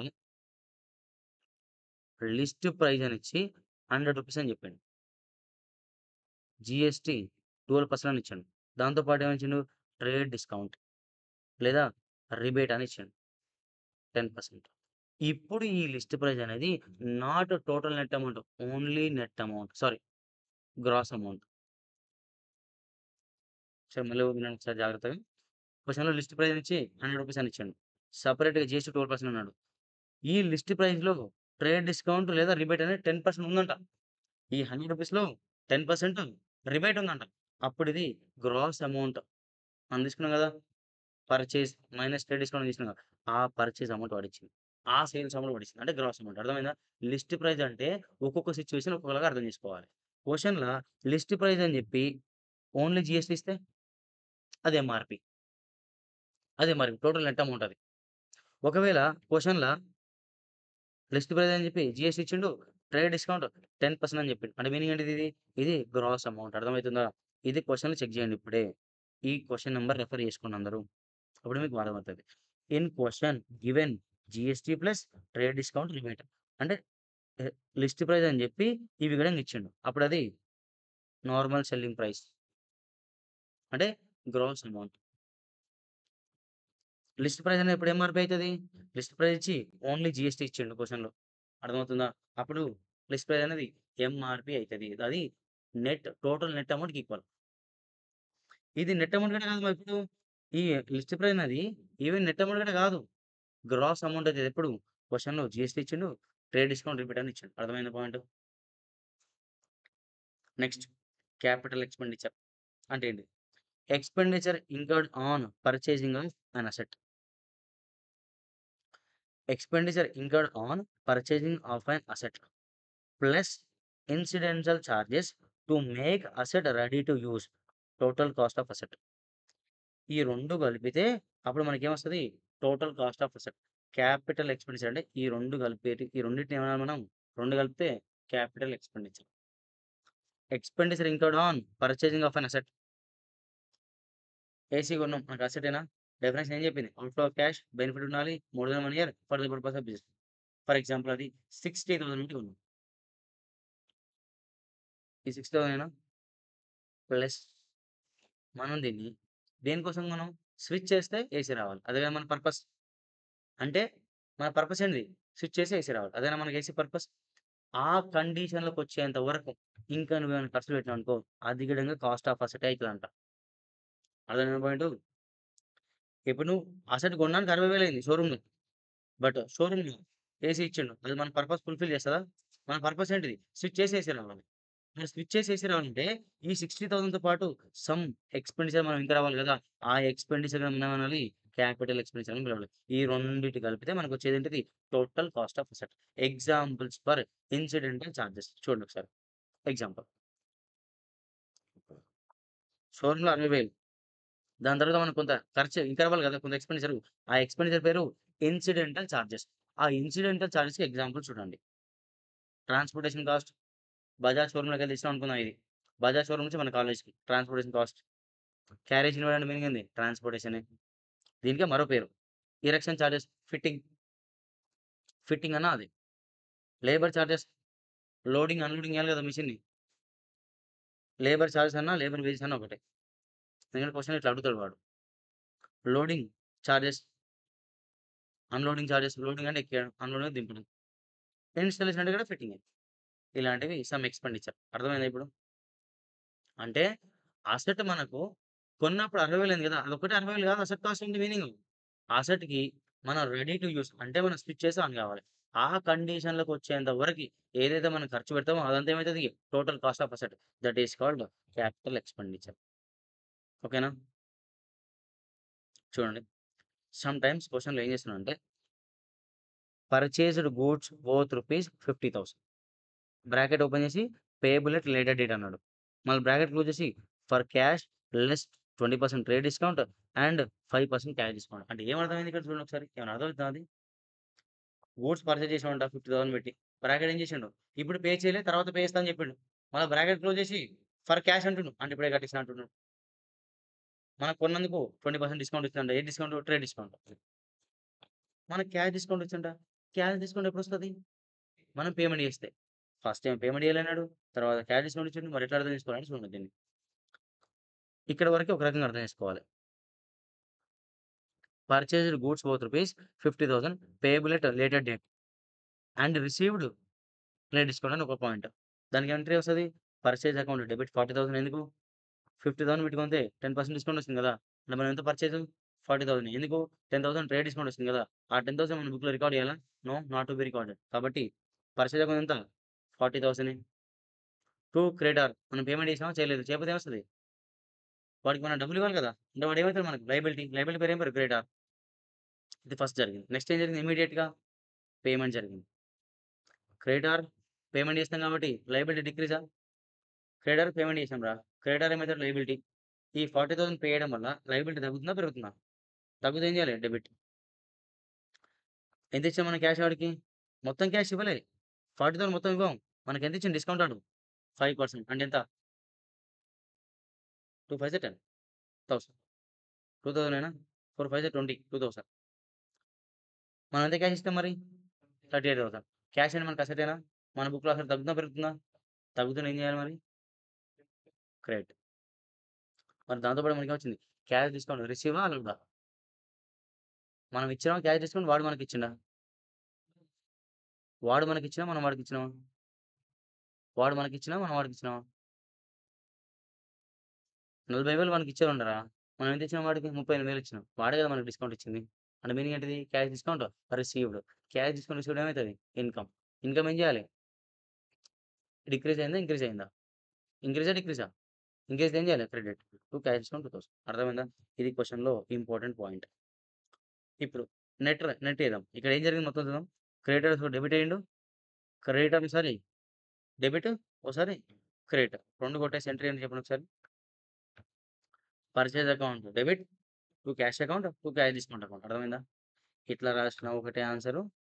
ఇది తీసేసి రాసినా ఒకటే ఆన్సర్. మీ ఇష్టం ఎట్లైనా ఫాలో అవ్వండి. కన్‌ఫ్యూజన్ లేవద్దని ఇట్లా రాసిన. మీకు అర్థమైందా ఏం జరిగిందో ఇప్పుడు? ఫస్ట్ పేమెంట్ చేయలేదు. దాని తర్వాత ఏమంటే పేమెంట్ చేసినా. అంటే ఏమైంది ఏమంటే చెప్పనా ఒకసారి? వాడు మనం పర్చేజ్ చేసినాం 50,000 పెట్టి. ట్రేడ్ డిస్కౌంట్ ఇస్తారా భయ్యా అని 40,000 నేనేమన్నాం? నేను తర్వాత ఇస్తా నగదుల సౌకర్యం అని చెప్పినాం మనం. ఎమ్మటే వాడేమన్నాడంటే సరే 2,000 డిస్కౌంట్ ఇస్తున్నాడు. ఎమ్మటే పేమెంట్ చేసినా. అర్థమైందా? అట్లా అర్థం చేసుకోవచ్చు. ఓకేనా? క్యాపిటల్ ఎక్స్‌పెండిచర్ అర్థమైందా? ఇది detailed revision of journal chapter. మీకు క్వెషన్స్ కావాలి అనంటే నేను కొన్ని క్వెషన్స్ మీకు ఇక్కడ మెన్షన్ చేశాను కదా! క్వెషన్ నంబర్ 9, క్వెషన్ నంబర్ 11 అని చెప్పి. Sorry question number 9, question number 10 అని చెప్పినా కదా! అవి ఇంపార్టెంట్. అవి చేయండి. చాలా మీకు చాప్టర్ బాగా అర్థమవుతుంది. బట్ నేను నెక్స్ట్ వీడియోలో మనం ఈ జర్నల్ చాప్టర్స్‌కి రిలేటెడ్ క్వెషన్ చేయడానికి ట్రై చేస్తాను. Thank you all. ఈ వీడియో నచ్చినట్లయితే ఛానెల్‌కి సబ్స్క్రైబ్ చేయండి. ఆహ్, ఒకవేళ కంటెంట్ నచ్చితే మీ ఫ్రెండ్స్‌కి షేర్ చేయడం గాని, లేదా కంటెంట్ నచ్చితే కొంచెం కామెంట్ పెట్టడం గాని చేయండి. మాకది మీరు మెసేజ్ పెట్టడం అనేది మాకు హెల్ప్‌ఫుల్ అవుతుంది చాలా. Thank you all. ఓకేనా?